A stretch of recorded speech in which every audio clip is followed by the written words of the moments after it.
Middle to Kapanen, onto his forehand. What a play! Centers, he score! Neighbors was in front, might have hit a Penguins defenseman on a feed from Kapanen. 2-on-1, Blues the other way. Saad in, shooting, score! Brandon Saad having a Saturday night. There's the horn. Bring out the Zamboni. Great rebound win for the Blues to finish up the homestand. And the Blues skate to a 4-2 victory over the Pittsburgh Penguins behind another great performance from the goaltender, Jordan Binnington.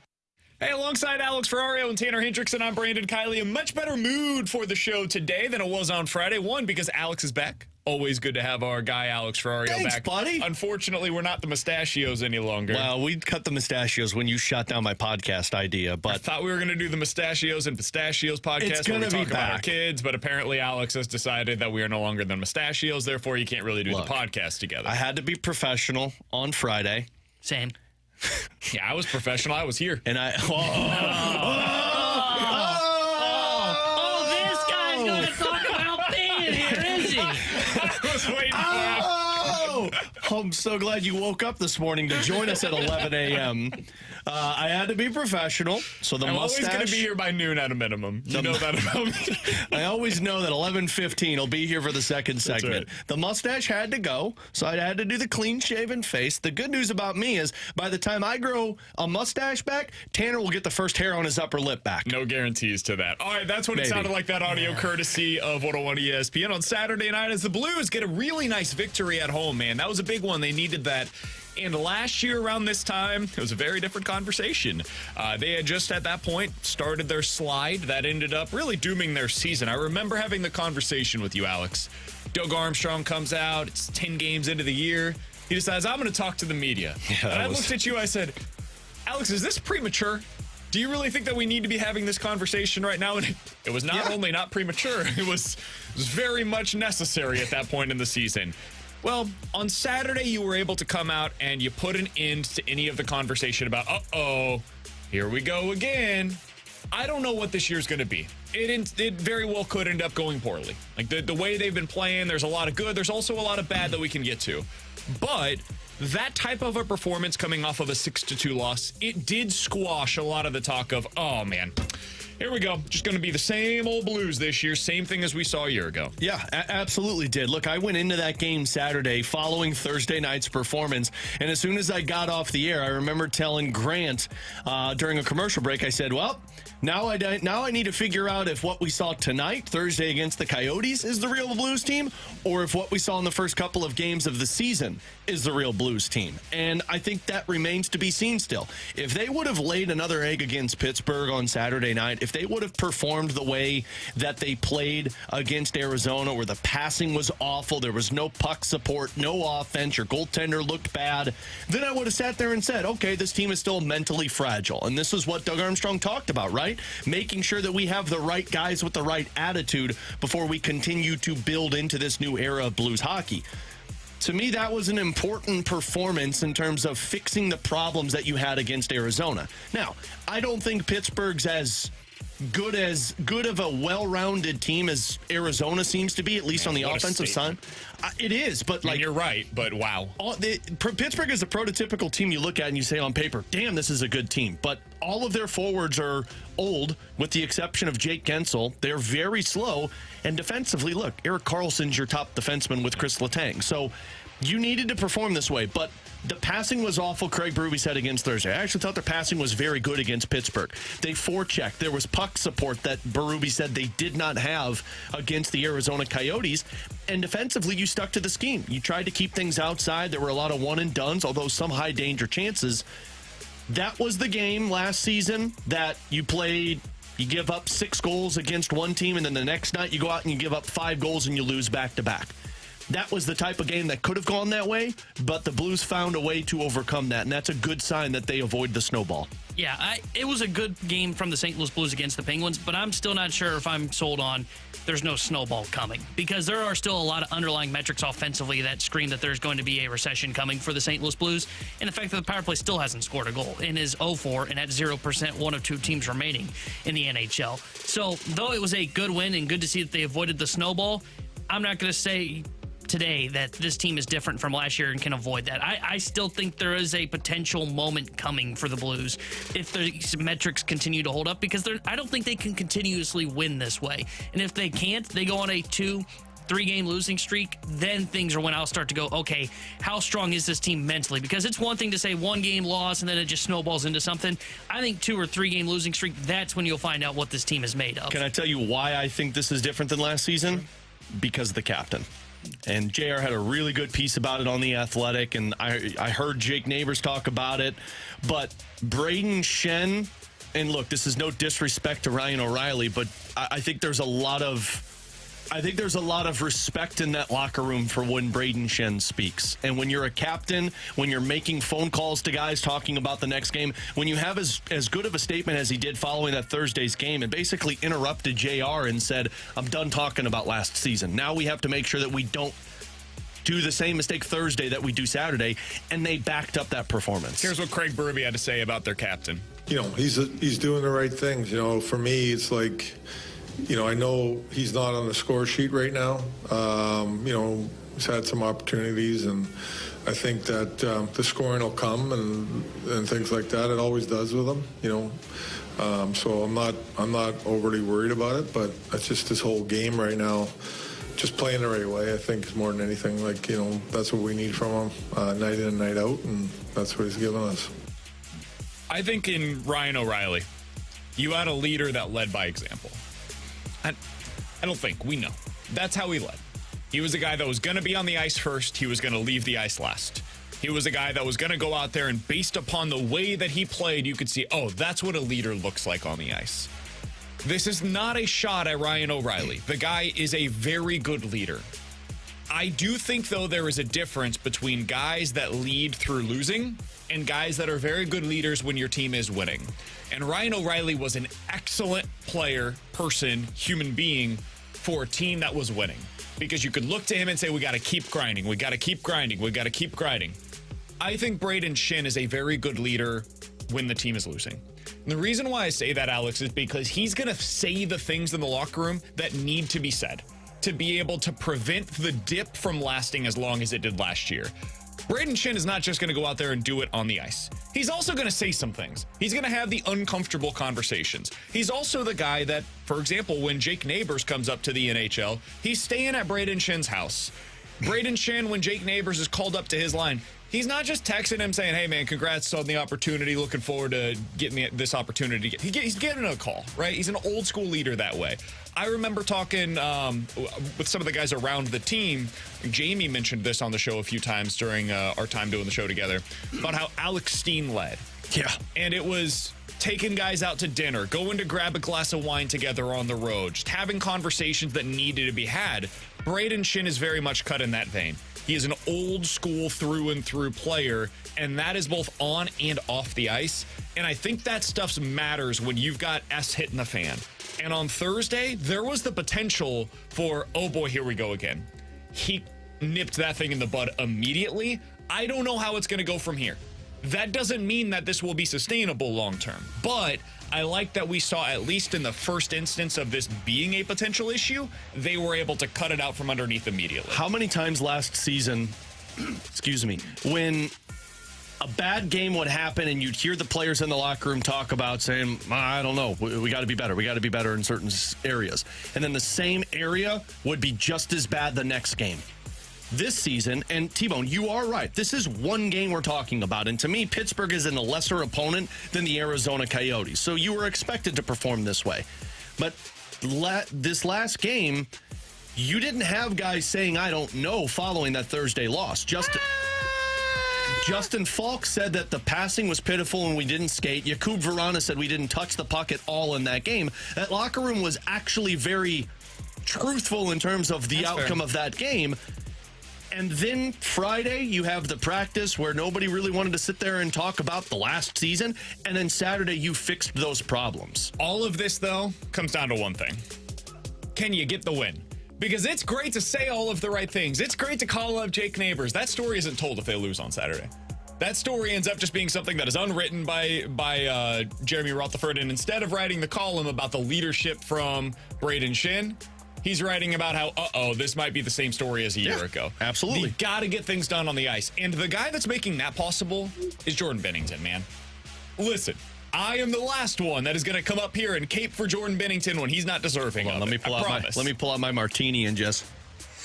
Hey, man, just because you were caping for him while the guy was allowing 17 goals on average per I game. stick to my guys. Anybody can have a puck hit him. I want to give him all of the credit in the world. Because if we're being totally truthful, the performance on Saturday wasn't all that dissimilar from the performance on Thursday. Now, there are instances in which it was very different. I think the rush was much better on Saturday night. I think in general they skated a lot better. But the chances that they gave up weren't all that dissimilar. The difference is Binnington saved them. The difference is when you needed a big save, and we talked about this so much last year, when you needed a big save, he was coming up with it. 2 years ago, when you needed a big save, Hofer was the one that would come up for it with it for you, and you ended up going to the postseason because of that. Saturday night, you saw that from Binnington. First 2 games, you saw that from Binnington. The reason why you got shellacked against Arizona is because, for whatever reason, you weren't able to get those saves in net. I don't know if that's something that's going to continue with Hofer, but I think that it's something that we should keep our eyes on. Binnington, though, is the opposite. Binnington's been great in his 3 starts for the Blues so far this year. Yeah, I mean, I give credit to the defense because they have had success in terms of really keeping things to the outside and making sure that the shots are one-and-done scenarios with some potential breakdowns. But all of this comes back to Jordan Binnington. When you have needed the desperation saves, he has made it, and he has made it calmly for you. I loved the comment that he had on postgame with Curbs and Joey. They asked him just about his performance, and he said, yeah, that first goal, the Malkin goal, he said, pretty much knew I was going to be on the highlight reel of embarrassment for that one. But beyond that, I found ways to stay composed. And that was it. Like Binnington last season, when one goal would get past him, things would kind of unravel. That goal happens, and then he just kind of locks it down from there. And the third period, I thought, was the biggest moment for him. You were getting peppered with shots. I think it was 10-4, 12-4 at the end of that third period. And it really felt like it was saved, kicked to the outside, and the rebound chance was gone. There was nothing in front of Jordan Binnington. That's the type of goaltender that is going to be able to keep games to 1 goal, maybe 2 goals for the opposition. Whereas last season, when he's given up 3, 4, 5, it's because all of these are underneath the 2 face-off dots. What do you expect them? And for anybody that's curious on some of the numbers that are backing up what we're talking about here, on Thursday night, you were outshot at 5-on-5, 33-20. On Saturday, 30-18. Pretty similar. You were outchanced on Thursday, 23-15. On Saturday, you were outchanced 29-18. On Thursday, you actually ended up having more high danger chances at 5-on-5 than Arizona. It was 7-6 in that regard. On Saturday, you ended up giving up 14 high danger chances. You had 10 of them. So some of the numbers actually were worse for you in terms of the chances that you were giving up on Saturday night than they were against Arizona on Thursday night. What's the difference? Well, on high danger shots on Thursday night, you saved 40% of the chances against you with Hofer and net. On Saturday, you saved 71% of them. The first 2 games of the year, saved 90% of them. The difference for the Blues so far this season when they're winning versus when they're losing is Jordan Binnington. It's really that simple. You got a nice performance out of Saad. Jake Neighbors played pretty well. Kapanen, nice game by him. Your guy, Colton Parayko, has been pretty damn great all season long so far. Hold on. But ultimately, this thing comes down to whether or not Jordan Binnington is making the saves that are necessary. We'll get into whether or not this is sustainable coming up in the 12 o'clock hour. But so far this year, it's looked pretty darn good with him in net. For Alex Ferrario and Tanner Hendrickson, I'm Brandon Kiley. You got BK and Ferrario here on 101 ESPN. We'll be with you guys until 2 o'clock. Coming up in 15 minutes, we'll get to some of the biggest stories in the NFL from the weekend. You guys can get involved. 314-399-9646 is the Air Comfort Service text line. But coming up next, our Missouri Tigers, Alex Ferrario, are off to their best start in a decade. The last time they did this, they ended up going to Atlanta for an SEC championship. Is that in play again in 2023? We'll talk about it next year on 101 ESPN.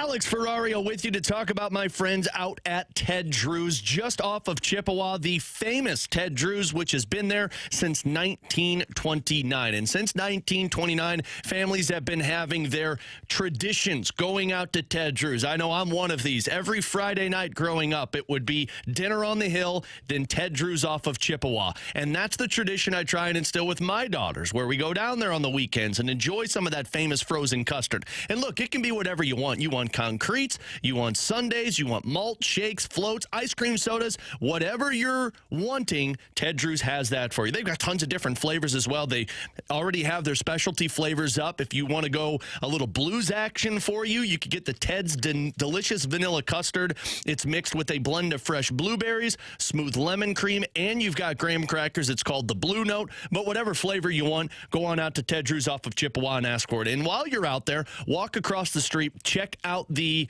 Ted Drew's gift shop, which is a opportunity for you to look for some apparel, which has kids and adults clothes, hats, drinkware, gift cards, whatever you need. Go check them out. Ted Drew's famous frozen custard. It really is good, guys and gals.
Throws the deep ball down there.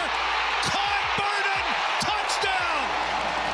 Feed him, Brady Cook says. Luther Burden, one of the best in the nation. And number 20, Mizzou beat the Gamecocks 34-12. Missouri has beaten South Carolina for a 5th consecutive year. Oh, yeah, this is my jam right here. Dun, dun, dun, dun, dun, dun, dun, dun, dun, dun, dun, dun, dun. Come on, Tebow. Dun, dun, I don't hear the Illinois fight song going on right now. It's not a lot of fight going on with them. Oh, yeah, that's going to go This is better my for jam. you. I had this on replay Saturday night. I was playing it like it was weird. Rocky Talk. This is Top why out Luca here in thinks St. you're Louis. boring. Alongside Alex and T-Bone, I'm BK. That audio you just heard was courtesy of SEC Network as the Missouri Tigers beat the hell out of the South Carolina Gamecocks on Saturday. Just smacked 34-12. Man, this thing was over at the end of the first half. And I think everybody watching knew that it was over, and certainly everybody playing or coaching knew that it was over. Or being there knew it was over. Missouri was up 24-3 Missouri at the end of the first half. Alex, my personal favorite stat at the half was that Missouri at that point had 156 rushing yards. Yeah. South Carolina had -8 at the end of the first half of this football game. They just came out and it was a full-on blitzkrieg of South Carolina. They had no chance. This, to me, between South Carolina in the first half and Kentucky after the first quarter, so basically the next 5 quarters of play for Mizzou, it told me enough to believe that this team is legit. Because if you're able to do that against the middle of the SEC East, now I'm not telling you that you should think that South Carolina's great or that Kentucky's great. They're solid teams that don't look this bad against most of the opponents that they go up against. For Mizzou to do it against those two tells me they've got a chance to have a special season. I believed that previously, but I think it was more my heart than my head. Now my head is telling me that it's possible. I don't know that this team is worse than what they were in 2013. I think they're pretty comparable. I think they're a little worse than 2007 because that offense was just all-time great. This team has a chance to be remembered in the ilk of 2013 and 2007. It's going to require a lot. There's still a lot left to be determined here, Alex.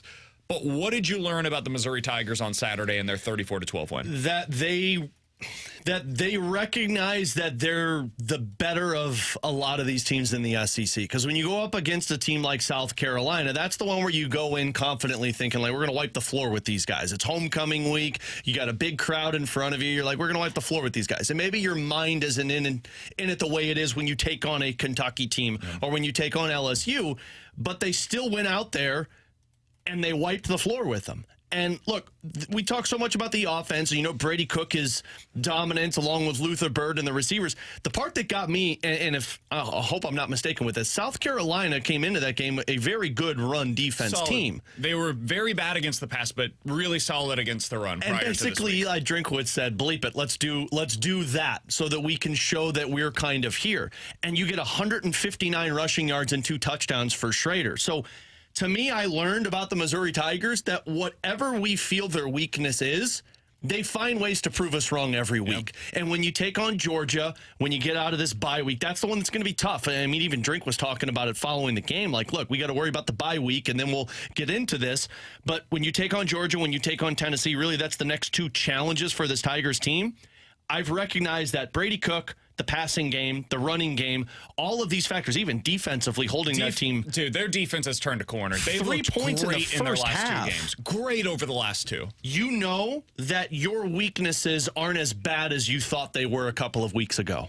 Yeah, and I thought the biggest thing for me was the defense, because I thought the offense should play a pretty good game against South Carolina. Defensively, I was wondering what they would be able to do to get to Rattler, and I think they brought 5-man blitz like the whole game. That was the whole game plan, was we're going to rush 5, and we think one-on-one we can win those matchups on the O-line. By the way, Rattler was really good against the blitz coming into this game. He looked terrible this week against the blitz, because I mean, they were sending 5, it felt like every time, until the second half. Then they started to play back a little bit more. But in the first half, they would rush 5, and he had no time in the pocket, and he looked almost like Goff-like, where he would short-circuit when the blitz showed up. So I thought the defense was really impressive. And to your point on the run game, I mean, guys, they could have drove a truck through some of those holes that they were creating.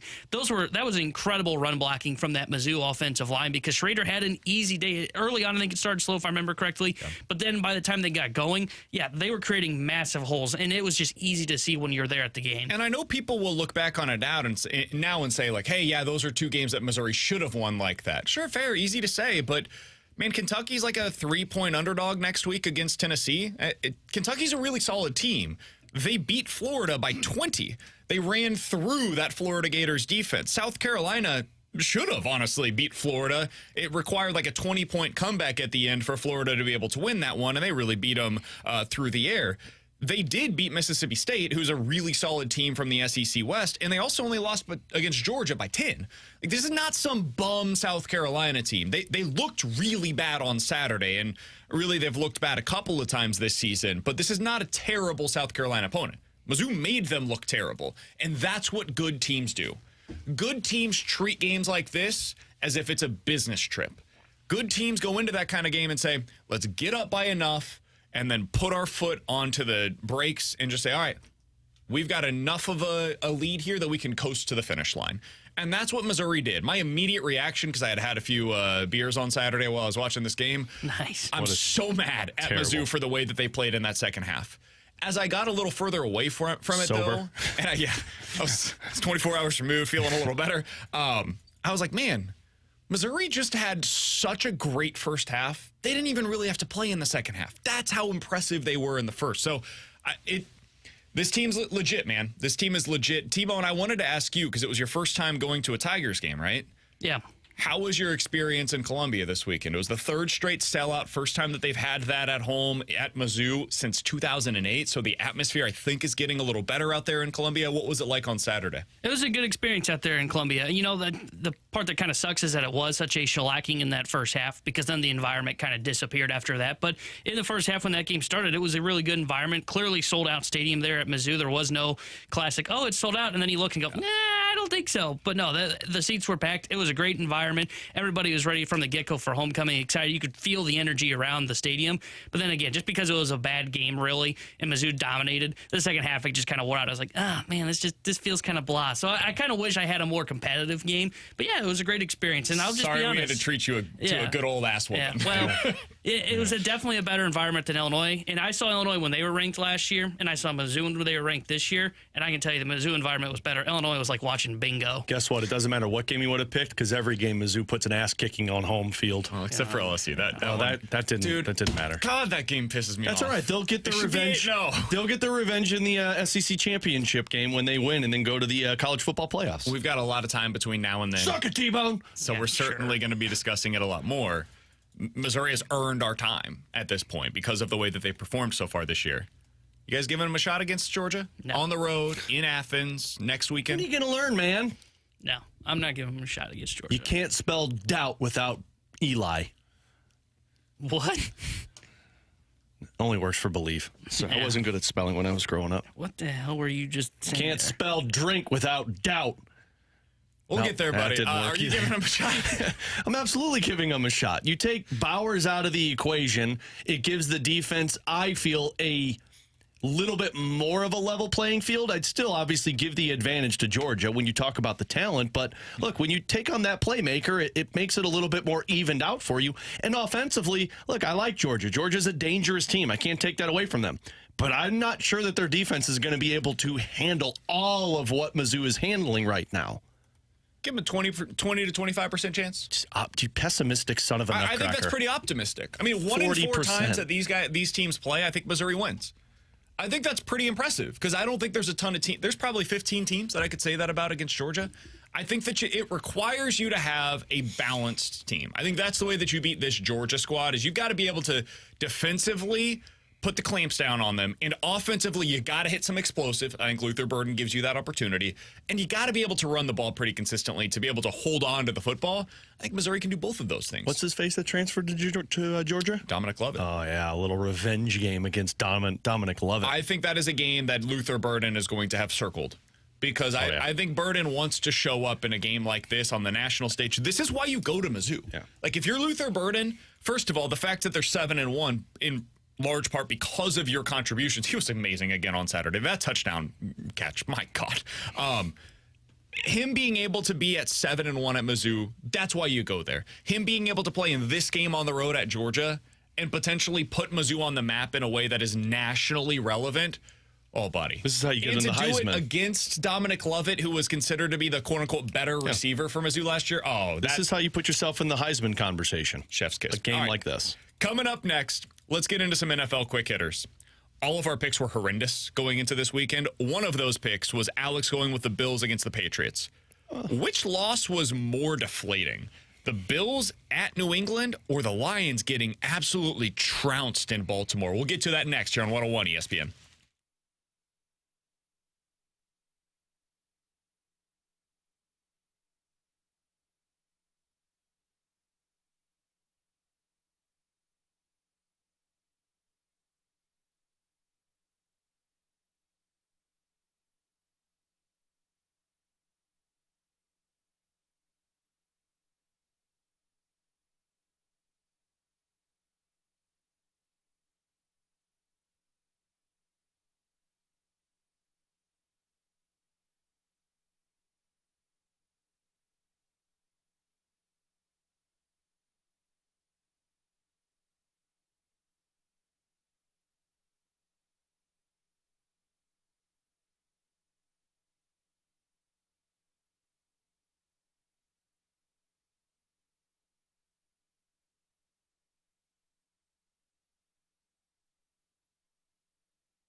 Terry Hendrickson here with a Sports Center update driven by Johnny Londoff Chevrolet and Johnny Londoff Autoplex. Over the weekend, the Blues were victorious over the Pittsburgh Penguins 4-2, and they will be back in action tomorrow as they visit the Winnipeg Jets. We'll have pregame coverage starting at 6:45 with Alex Ferrario and Joey Vitale, and then Joey will join Chris Kerber for Puck Drop at 7:45. And tonight here on 101 ESPN, it's Monday Night Football as the Vikings take on the 49ers, and we've got pregame coverage starting at 6:30. This Sports Center update was driven by Johnny Londoff. Find your road shop 24/7 at londoff.com, londoffAutoplex.com. Are you kidding me?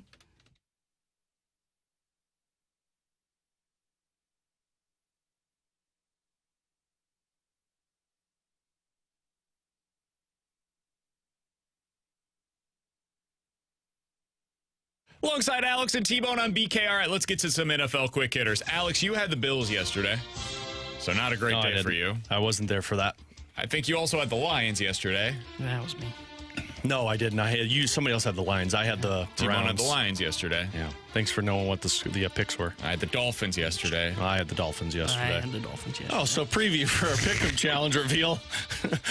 Let's just say things went not great. As expected. If you had a parlay of all of the picks that we made, but you took the opposite, you made a lot of money over the weekend. A lot of money. You would have, that's what, 9 games? You would have taken? It ended up being like 7 picks total because we all had a couple that were the same. Oh, okay. So, yeah, but, oh, my God. Yeah, a 7-game parlay. I'm doing that next week. That would have had some pretty nice Fading odds. yourself? I'm fading all 3 of us. It's fair. All right, so the reason I bring up the Bills and the Lions specifically is because, man, both of them lost. And both of them got embarrassed, honestly, yesterday. The Bills lose 29-25 on the road at New England, a hapless New England team that had no hope going into that game. Now suddenly they feel kind of alive, but let's be honest, they're still dead. The Lions end up going into Baltimore, a team that none of us believed in going into the weekend. And now it's like, whoo, okay, Baltimore, interesting. They got destroyed. That game was over by the end of the second quarter. Alex, which one was a bigger red flag for you? The way that the Lions performed in Baltimore or the Bills losing in New England? It's the Bills. Hands down, it's the Bills.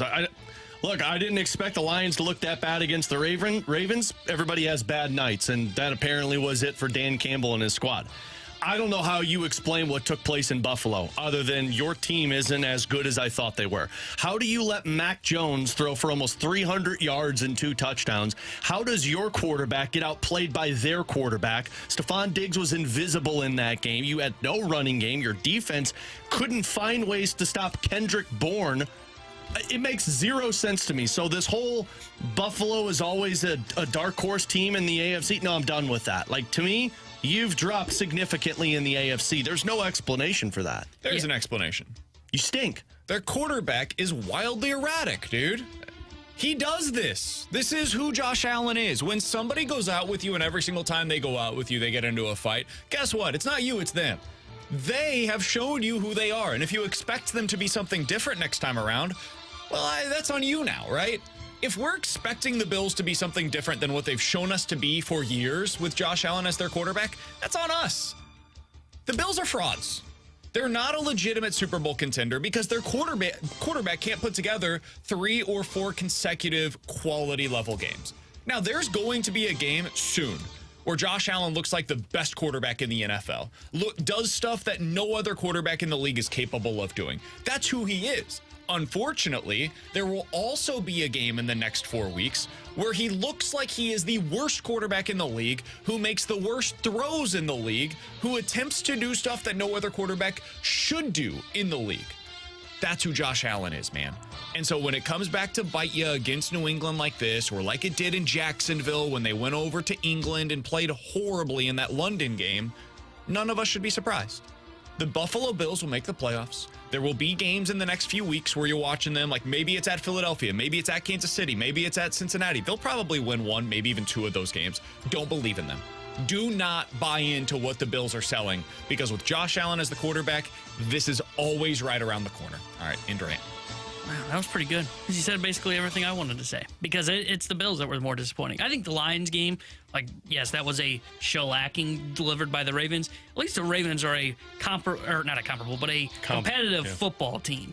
And that was one of those where I think the Lions just got a little too out over their skis and overlooked Baltimore and got shellacked and didn't know what to do after the first half. Like, every now and then that happens. I'm not viewing the Lions any differently than I was going to heading into that week.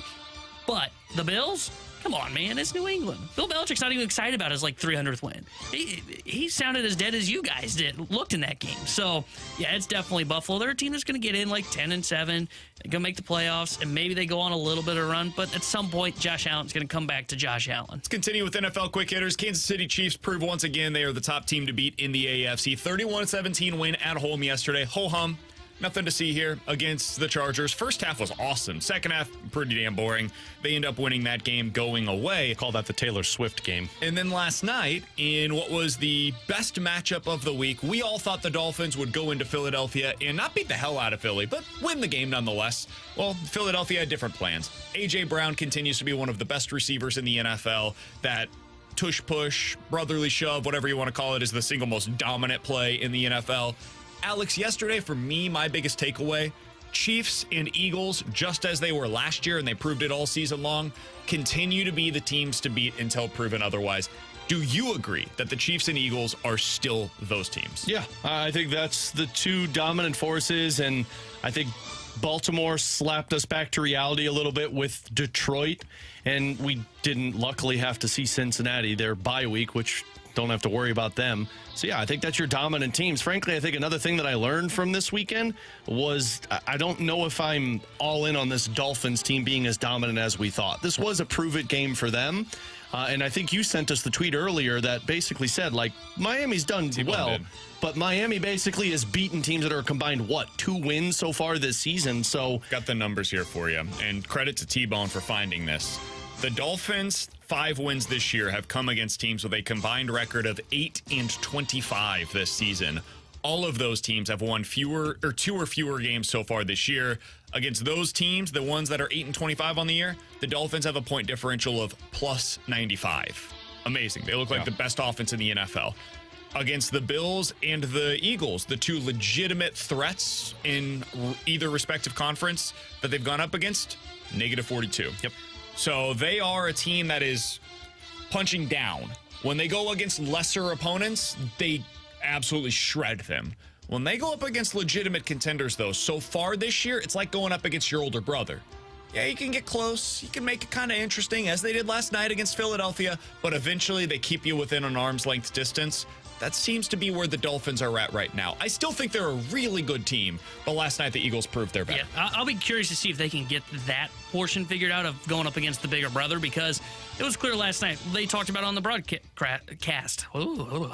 Give credit to Chris Collinsworth, because he was saying they wanted to run the ball around the edge. Well, what did the Eagles do? The Eagles cut off the edge. They weren't going to let them run on the outside, and Miami had no adjustment in the running game, and it felt like that was what put them behind the 8 ball in that game. So Philadelphia able to make that adjustment. Miami didn't have any. We'll see if they can adjust as we get going down the year. I do agree with you. I think they're still a good football team. But yeah, it's clear the Eagles and the Chiefs are the teams to beat in the NFL right now in their respective conference. And the thing with the Dolphins right now, they feel kind of like USC when you watch college football. Yeah. Go up against the lesser opponents, you look great. When you actually meet someone that's good, you're not as impressive. And I feel like Ole Miss is that way too when I watch them sometimes. I'm looking at the Dolphins remainder of the schedule, and they play the Chiefs in 2 weeks, so that's going to be another opponent. It's in Germany, so I wouldn't take too much from it. Okay, so BK will probably bet on that one and forget about it. You'll play the Cowboys, which we'll kind of see what that one looks like. But other than that, you're talking about just mediocre opponents. Washington, Tennessee, the Jets twice. I think we're going to end this season looking at Miami as a serious contender for a Super Bowl, but we're going to forget about these types of games where we're but remember, they couldn't beat these teams. I think Miami is in that same conversation with Buffalo, where both of them are really good teams. I genuinely believe, despite my rant that I just went on, I think Buffalo's a really good football team. The problem is their quarterback is so wildly erratic that I can't trust them over the course of a 3 or 4 game sample size against quality opponents in the playoffs. I think the same might end up being true about Miami. They've got just too many holes. I will be curious to see what it looks like when they've got their cornerbacks back. When Jalen Ramsey's back on the field, Xavier Howard's back on the field, that'll change some things defensively with what they're capable of doing with Vic Fangio. That'll be a big difference maker for them. But until then, and they're without their left tackle right now as well. He's always hurt, so I don't know if I can trust that he'll be back. They'll be good. I just don't know if they're a championship contender. Somebody on the text line makes what I think is a fair point. Don't forget about the 49ers. Yeah. 49ers can be thrown into this conversation. I think they're right up there. I think it's the Chiefs, Eagles, and 49ers right now as the clear-cut top 3 teams in the NFL. All right, last thing here. Which surprising bottom feeder in your mind It's from the same division, actually. Is a bigger disappointment so far this year for you, Alex? The Packers or the Vikings? Because as I was watching the Packers yesterday, I thought to myself, man, this team, I don't think you can bring this back with Jordan Love next year. I just don't think he's the guy.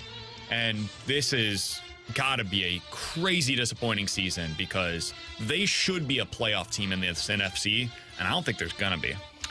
I would say it's the Vikings because I expected this from the Packers. I didn't think Jordan Love was going to be a good enough quarterback for them.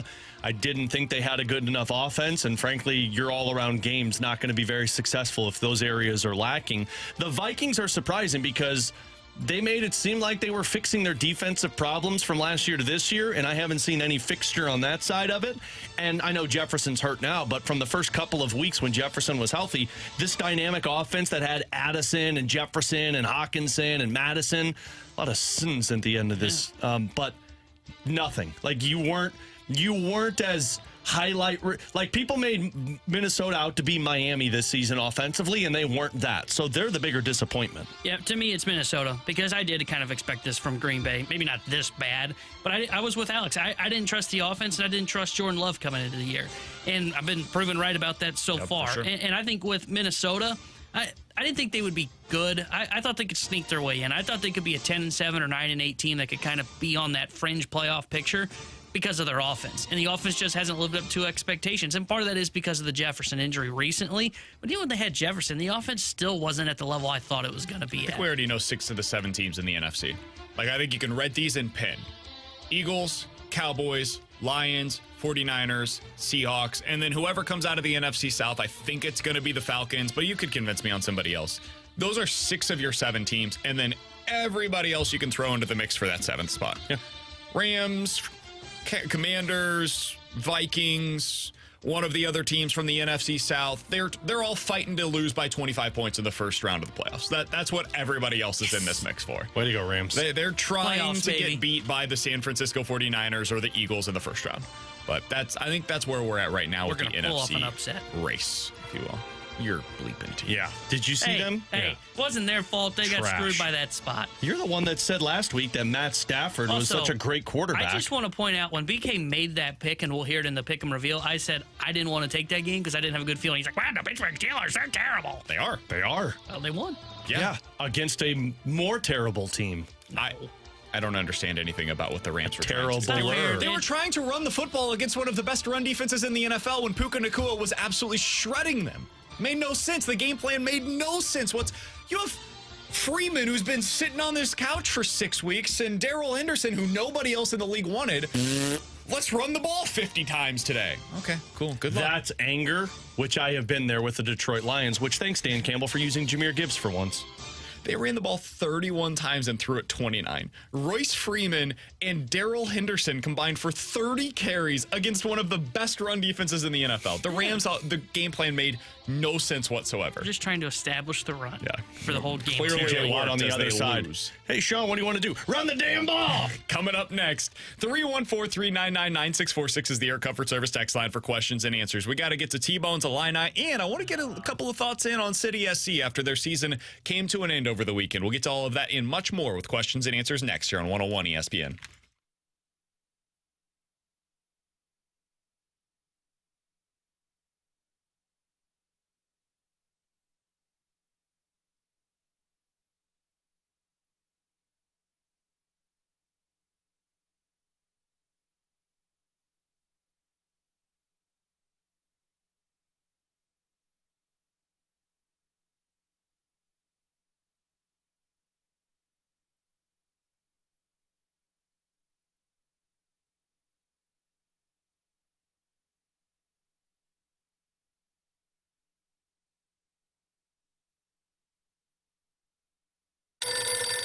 Hi, thank you for calling Frank Lita Mitsubishi in the Automotive Outlet in Bridgeton. Do you like scary movies? No, they don't scare me. What does scare you? Big down payments. They make me want to scream. And at Frank Lita Mitsubishi? Frank Lita Mitsubishi knows it's a crime to pay more than a dime. Every vehicle, one dime down. Come pick one out. Maybe I'm already here. Cool. We're having a spectacular sales event with 2.99% financing for 60 months. What if I have scary credit?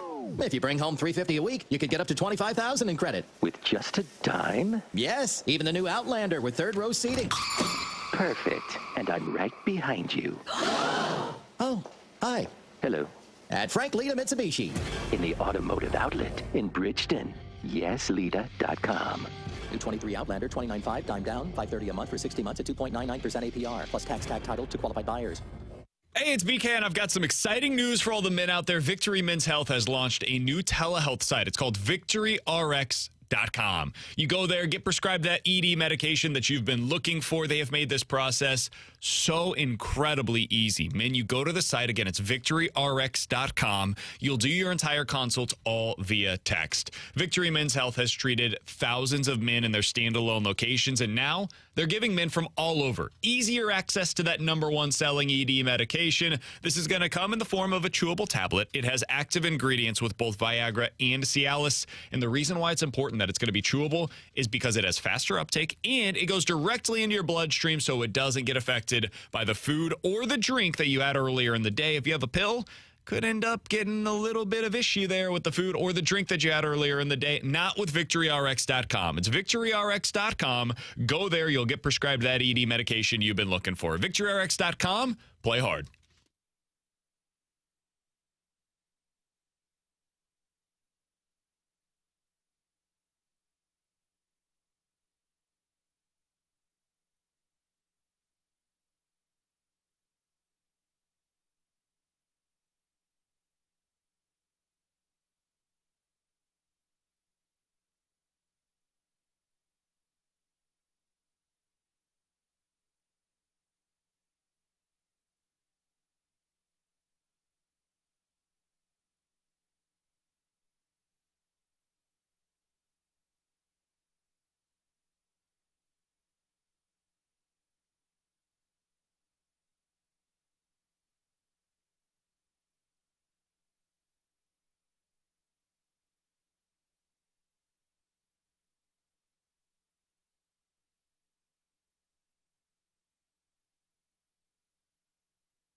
Three 314-399-9646 is the Air Comfort Service text line for questions and answers. We'll get to some of your questions from the text line or on YouTube, youtube.com/101ESPN STL if you want to throw in questions there. We'll get to those here momentarily. But first, I have a question for our guy, T-Bone.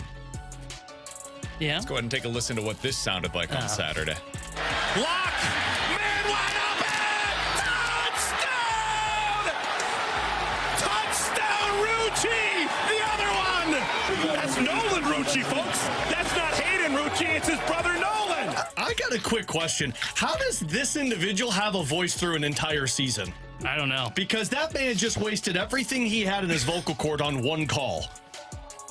Is that your question? Yeah, that is a good question. I don't know how he does it That was either. incredible, first of all. Second of all, that's what it sounded like as Wisconsin comes back and scores 18 unanswered in the fourth quarter to beat Illinois in Champaign 25-21. That really mattered. T-Bone, what happened, buddy? Dude, they just stink. Like, let's call spade a spade. They're a terrible football That's program what you said right last now. year. Or last week. I know. And I stand by what I said. They somehow ran into Maryland, who, sleptwalked through that game and beat the snot out of them. This is a game you have to win, man. Yeah. You're up that big in the fourth quarter. You losing Newton killed them, though. I know, but you're up 21-7. I don't care if you lose. Caliber player on that football team. It's the fourth quarter, and you're up 21-7. You can't lose that game. Someone on the text line is blaming the officials on why they lost that I know. game. So did Brett Bielema afterwards. Cool. Hey, man, you got to keep playing. You got to keep playing. You were up 21-7.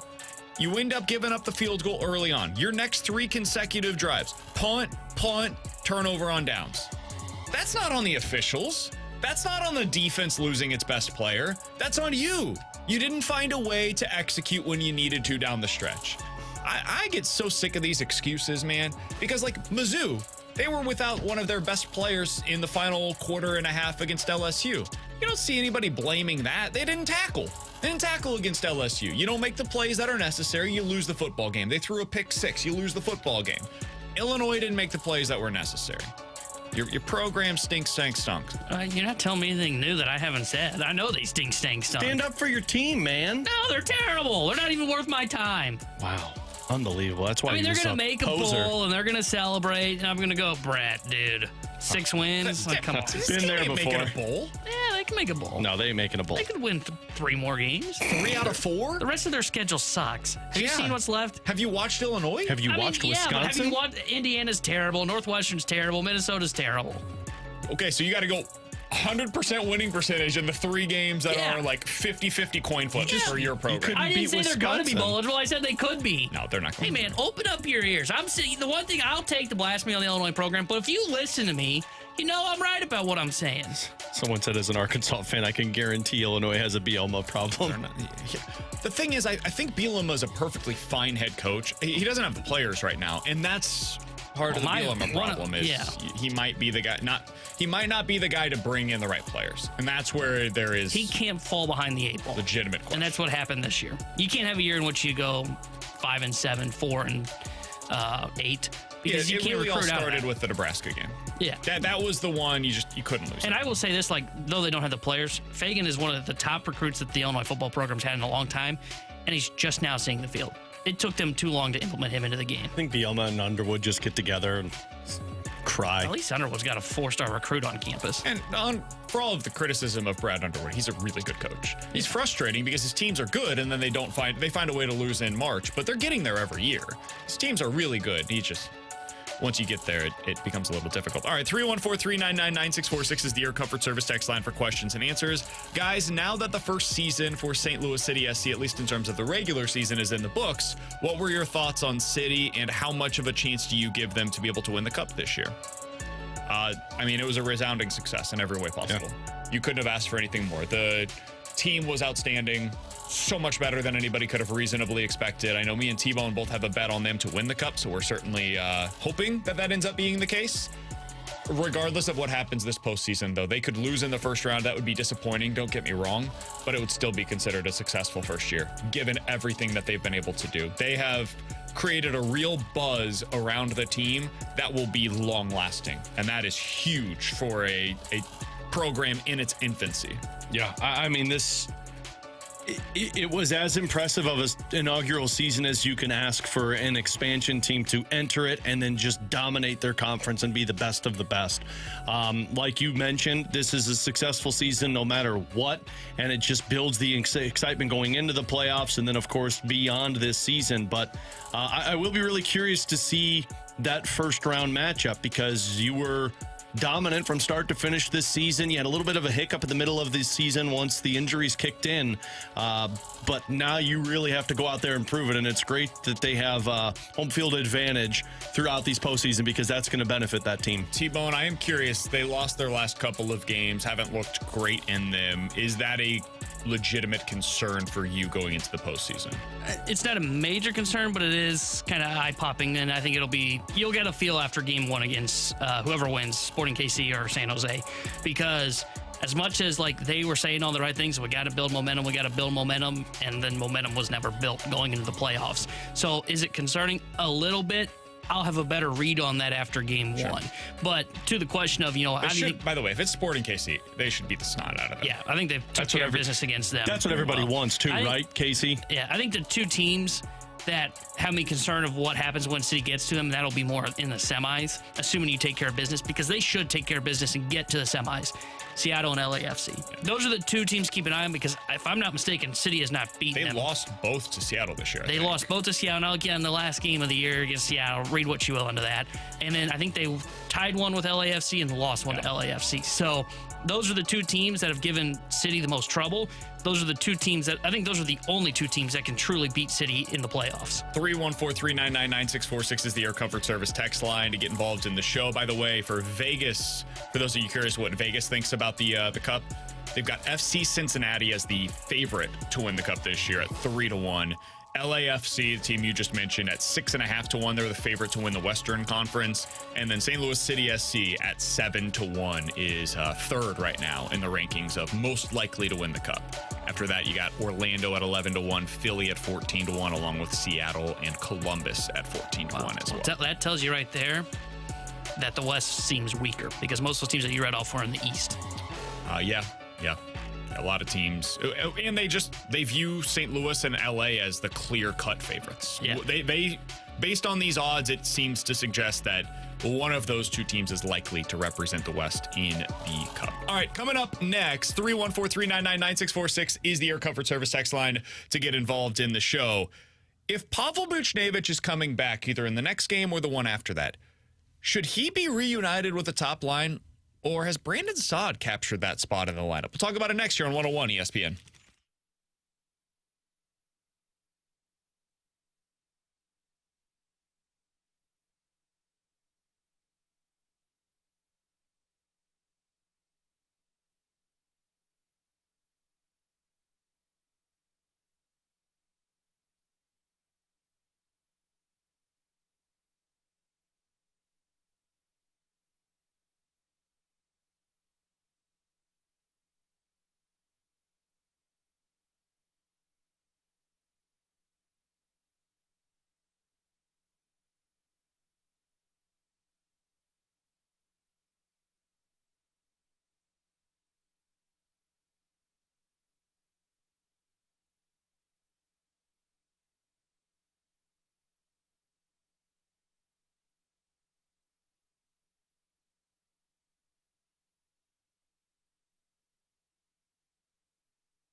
It's true. The most delicious food is 20% off when you order ahead in the McDonald's app and spend just $4.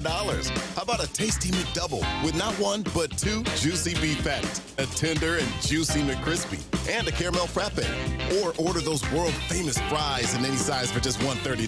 The app's got deals for days on all of your faves. It's giving best app ever. Ba-da-ba-ba-ba. Offer valid 9/18/23 through 12/31/23 at participating McDonald's. Valid once per day.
Over the last 190 years, a lot has changed. But at Yuengling, America's oldest brewery, we're still focused on one thing: brewing darn good beer. Yuengling, the oldest brewery in America.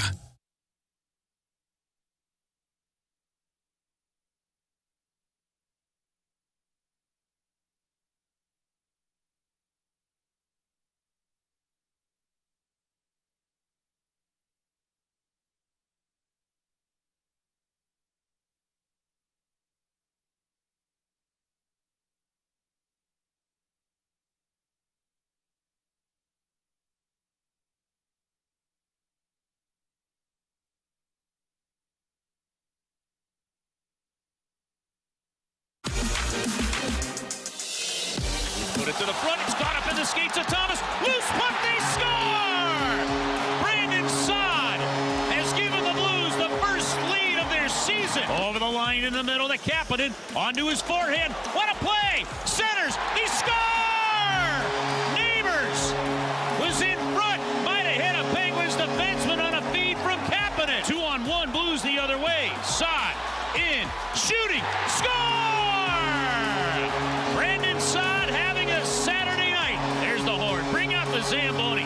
Great rebound win for the Blues to finish up the homestand. And the Blues skate to a 4-2 victory over the Pittsburgh Penguins behind another great performance from the goaltender, Jordan Binnington. That's what it sounded like right here on your home of the Blues, 101 ESPN on Saturday night as the Blues get a big win, a big rebound victory at home against the Pittsburgh Penguins. Alex, the line that you heard a lot from there was Robert Thomas, Jordan Kyrou, and Brandon Saad. And if we're being honest, really the one that was most impressive out of that group was Brandon Saad, who looked like he was shot out of a cannon for much of that game. It's as good as we've seen him skating in a really long time. He looked like he belonged with those two. And I've said this really since the moment that he signed here in St. Louis. I've always liked the way that he fits with Robert Thomas and Jordan Kyrou. And it's because of something that I heard Craig Berube say after the game on Saturday night. It's the way that he plays getting to the net. Well, that's what he does for them guys. You know, he's always going to the net and opens things up for them. And like he scores a lot of goals around that net. That's where he scores his goals. Alex, I like that. He creates space and he can win off of the rush. And that's what we saw a lot of on Saturday night. If you can play that way, you can succeed with Robert Thomas and Jordan Kyrou. They'll find you at the front of the net. They love with those fancy passes that they've got, getting it across the ice. They're going to find you. Does he deserve more opportunities there? Or when Pavel Buchnevich gets back, does he just immediately go back up to that top line with Thomas and Kyrou? It's one game, so 1.5 games, I guess, because Booch got injured in that other one, and you played him with that line, and frankly, that line against Arizona didn't look good. I'd like to see another one if Booch, and he was in a red no-contact jersey today, took a little bit of shoving, so it sounds like they're probably going to slow play this one, so I would doubt he plays Tuesday. But when Booch comes back, if Saad is still having this success on that line, and this line does this against Winnipeg tomorrow night, then I don't move them, because you put Pavel Buchnevich with Thomas and Kyrou because you were trying to get the best out of that line. And in the first two games, they weren't very good. It's not like they were overwhelmingly great offensively. And in two games that Saad, Thomas, and Kyrou played together, one game, they were the dominant line. Oh, and by the way, they also eliminated Sidney Crosby's line with Jake Gensel in that game. So I would keep them there. And the thing about Brandon Saad is, and I just went back and looked through this on moneypuck.com just to kind of see the line combinations throughout Saad's career. We all know the success he had in Chicago. You play with some of the greats in Patrick Kane and Jonathan Toews. In Columbus, he played with Wenberg, who is now with Seattle. That was the season he scored 31 goals. And in Colorado, he played with Nazem Kadri. And you go to 2 years ago, he played a lot with Braden Shen. So what Craig Berube said is Brandon Saad's MO. First of all, he's got sneaky speed that people don't talk enough about. He is very fast when the puck is on his stick. He can create space out of nothing, but two of his three goals were scored the two goals were scored standing on that doorstep against Pittsburgh. So I keep him there because Kyrou and Thomas generate shots. And frankly, you need somebody who can retrieve pucks. And I haven't seen that a lot from Pavel Buchnevich in 2 games. I saw that in one game for 60 minutes. Like when they put the puck in the zone, Saad was the workhorse that got it and then parked himself in front of the net. So yeah, I keep him here. And frankly, I'll probably put a Pavel Buchnevich with Braden Shen, and Jake Neighbors shifts down either to the 4th line or you put him on the 3rd line with Kevin Hayes. I would consider moving Sammy Blais down to that 4th line. And it's not because Sammy Blais been bad. I actually think that line has been pretty solid for the most part. On Saturday, it was their worst game. Saturday was definitely the worst game from them. But I like what Jake Neighbors looks like as a top 9 forward, man. I think that's where he belongs. And when you look at the identity of Toropchenko, Sundqvist, and potentially Sammy Blais, man, that is a line that can legitimately become an identity line for you. And you don't have to treat them like a fourth line. You can put them out there as Craig Berube has been doing so far. You got a big face-off or you just scored a goal. Get them out there, man. Get them out there to be able to shut things down defensively. Sammy Blaze hitting everything that is moving right now. So go ahead and put him in a role that fits him really well. And if you end up doing that, instead of having Hayes, Vrana, and Sammy Blais, maybe you put Jake Neighbors on that line. And you have a shutdown line with Shin and Buchnevich and Kapanen. That's what I would do. That you can put up there against, especially when you're at home ice and you get the last change, you can put them up there against the opposing team's best lines. And now you have a potential matchup problem for opposing teams, or you've got Thomas Kyrou Saad with all that speed out there. I think Saad just drives to the net quicker than Buchnevich does. This is not a shot against Buchnevich. You guys know I love him. He's my favorite player on the team, the way that he plays on the ice. But he is more... he takes his time. He thinks through the game.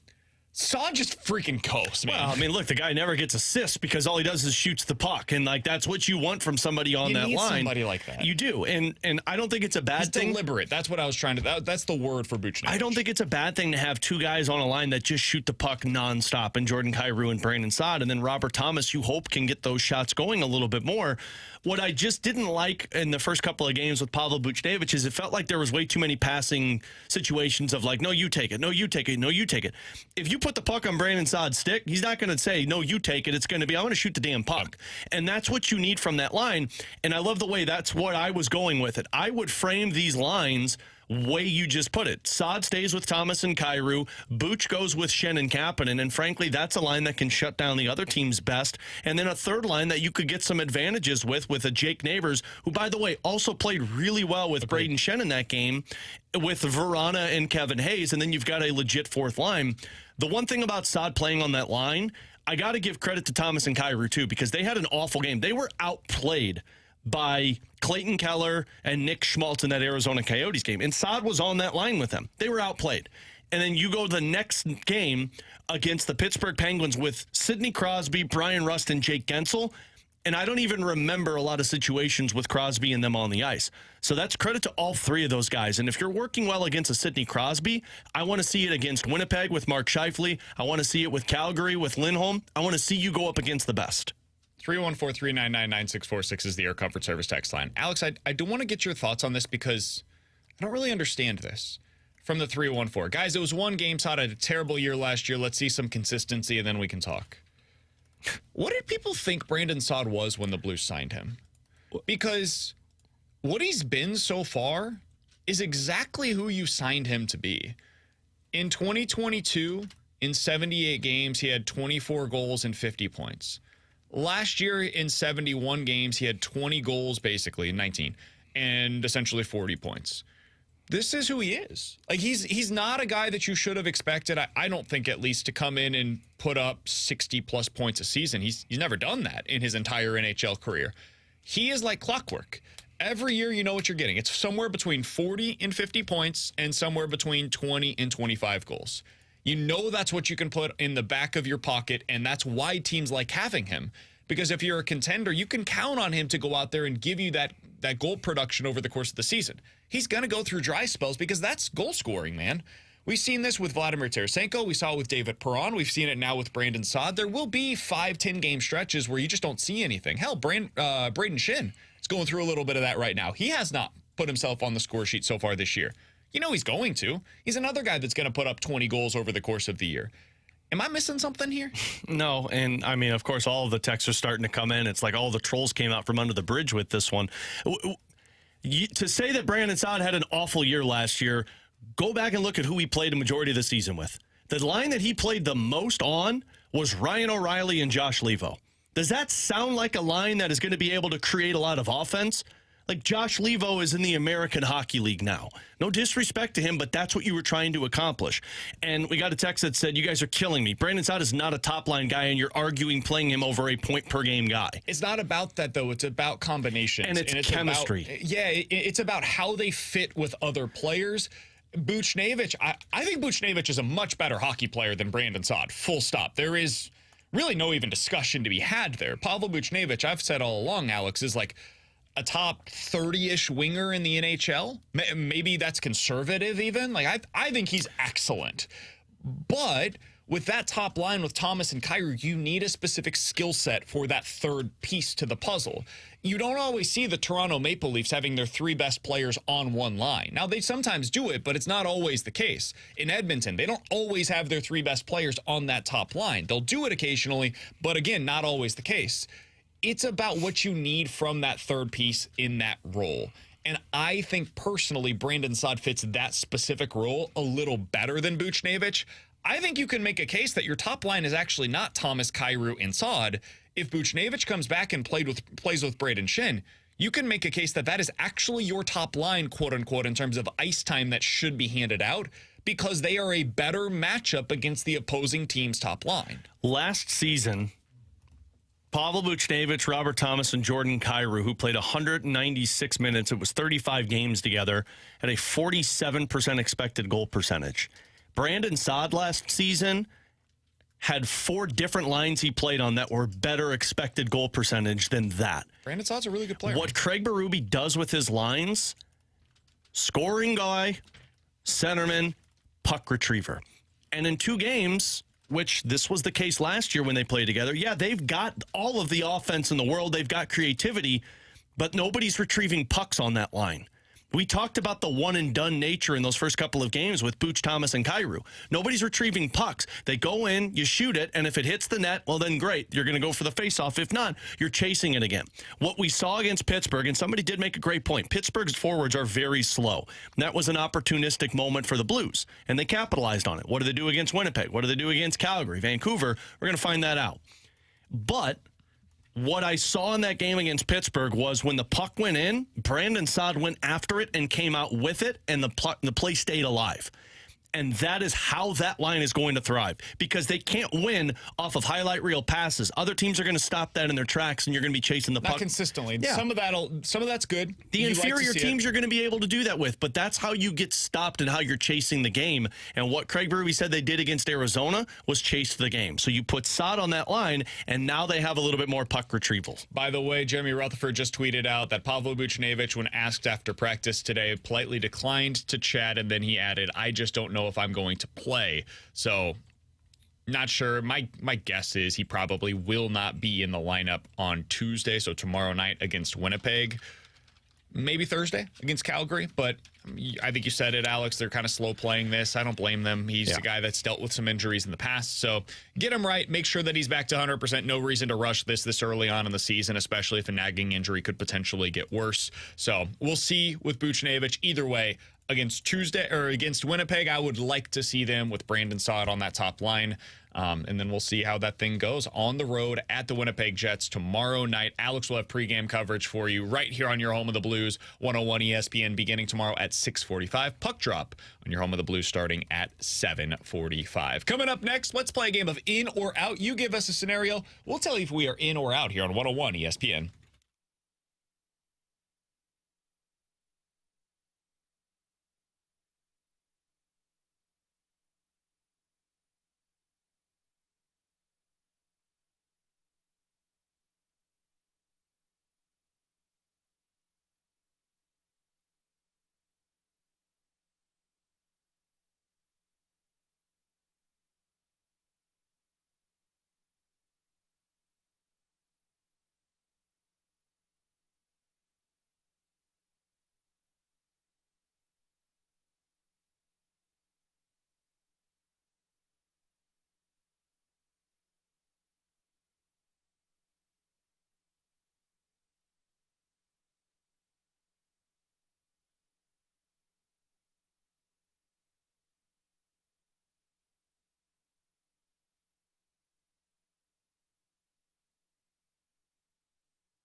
314-399-9646 is the Air Comfort Service text line. For in or out, you give us a scenario. We will tell you if we are in or out here on 101 ESPN. Boys, I'm going to start with this.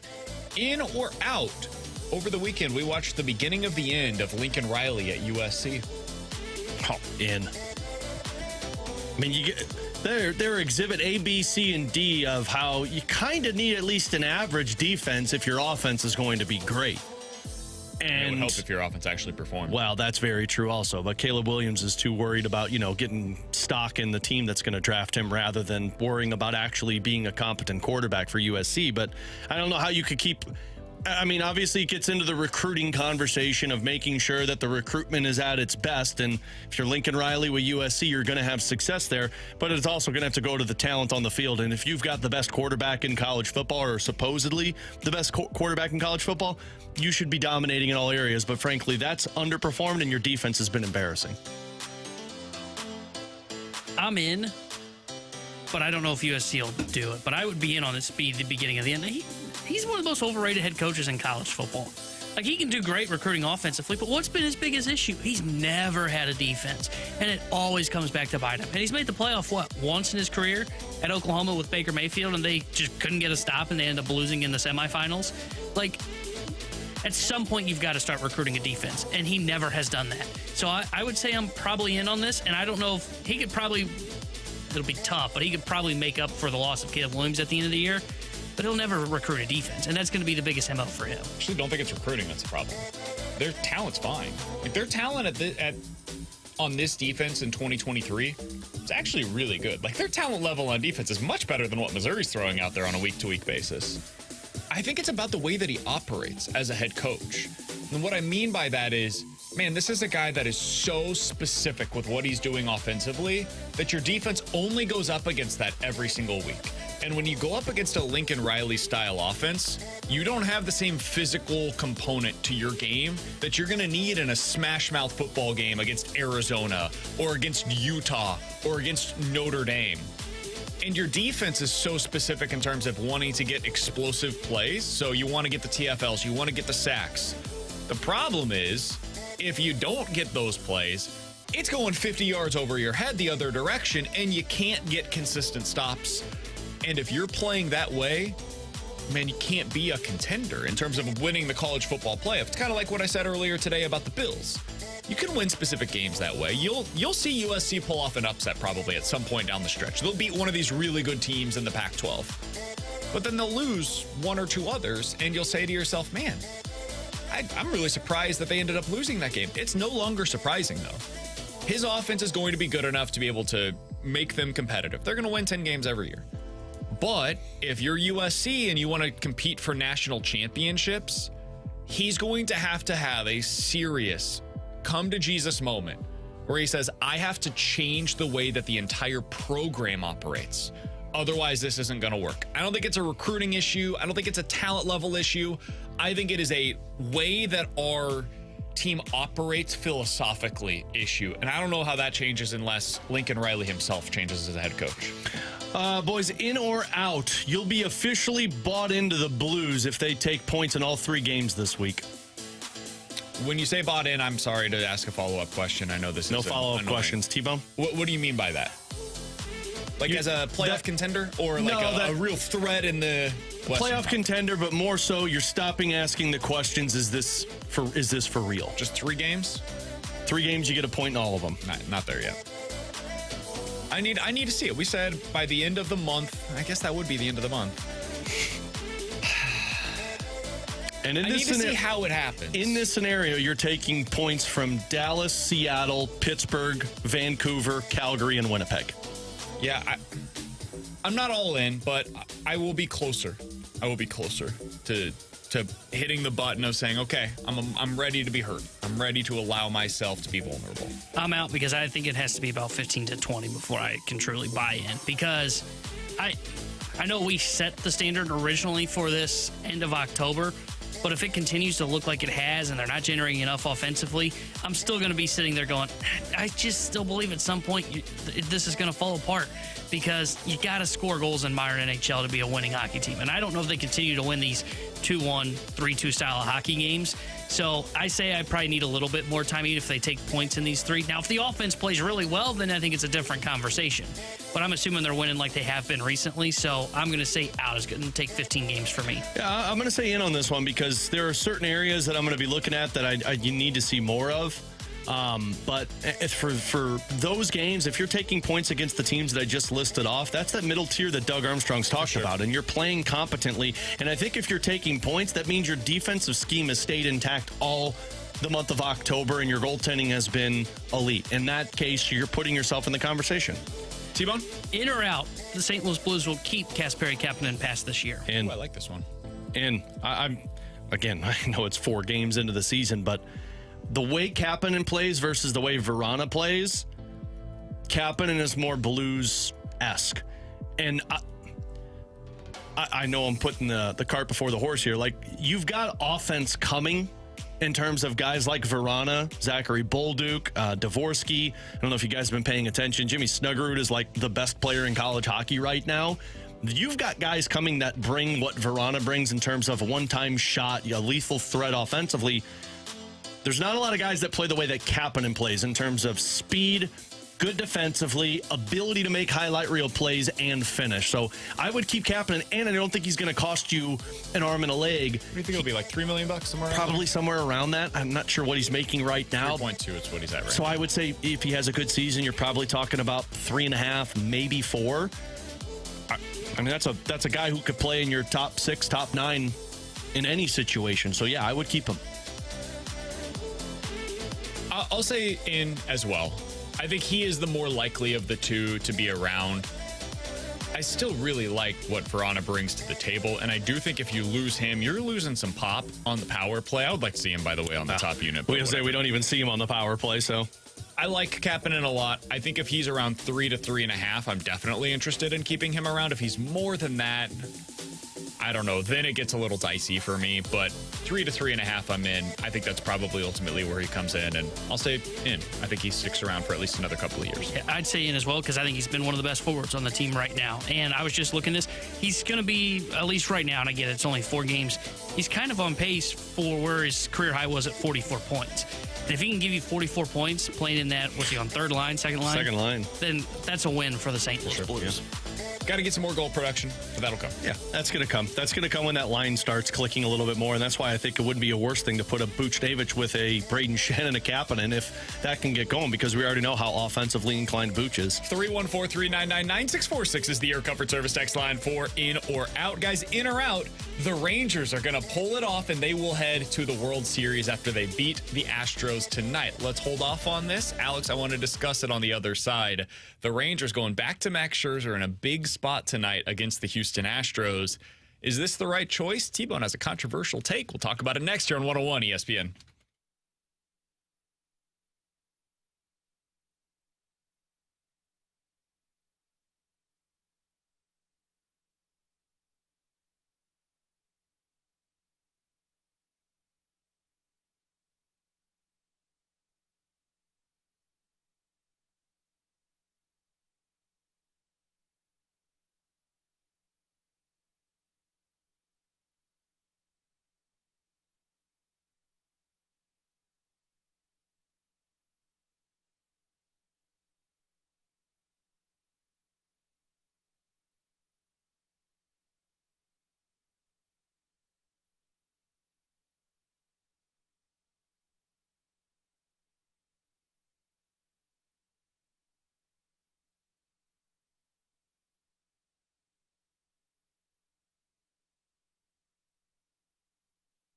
Alex Ferrario with you to talk about my friend and insurance agent, Tracy Bibb. I was going to ask Tracy about this because she had a scenario that I'm sure all of us have been in before. She hit a deer over the weekend, and you've been in the car. You've seen the deer. It's fall time, so they're always around, and you never know what to do. Do you run into it? Do you try to avoid it? Look, you're going to have those situations pop up, and if you have an accident with some other person, a deer, you want to make sure that that insurance agent is available for you, and Tracy is always available for her clients when it comes to this, whether it's your home, whether it's your car, damages.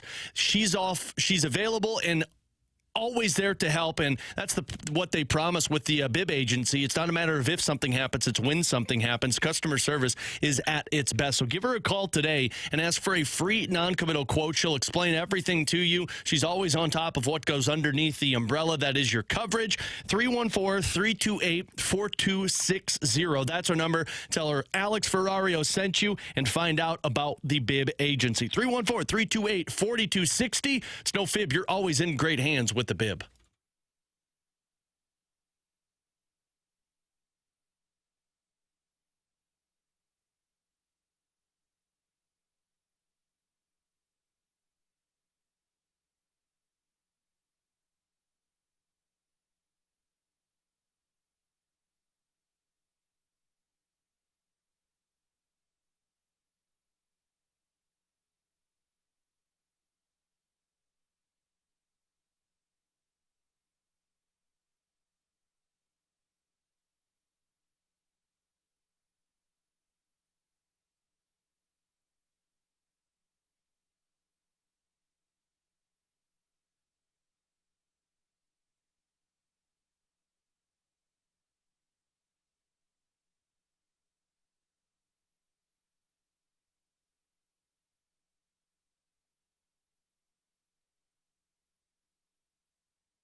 Terry Hendricks, New York Day Sports Center update driven by Johnny Londoff Chevrolet and Johnny Londoff Autoplex. The Blues beat the Penguins over the weekend 4-2, and they'll be back in action tomorrow night when they visit the Winnipeg Jets. We've got pregame coverage starting at 6:45 with Alex Ferrario and Joey Vitale, and then Joey will join Chris Kerber for Puck Drop at 7:45. And today in Major League Baseball, Game 6 of the NLCS starts at 4 o'clock as the Phillies look to advance to the World Series.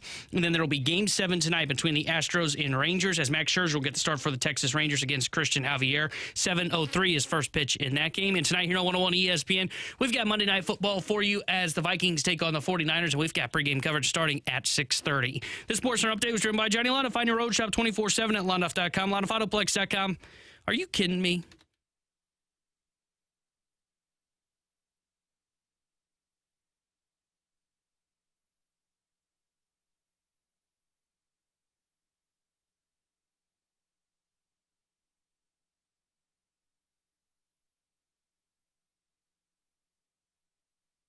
Bases loaded, one gone in the ninth. Stanek swung one. Is through on a line. Left field and gone. Adolis Garcia makes his statement.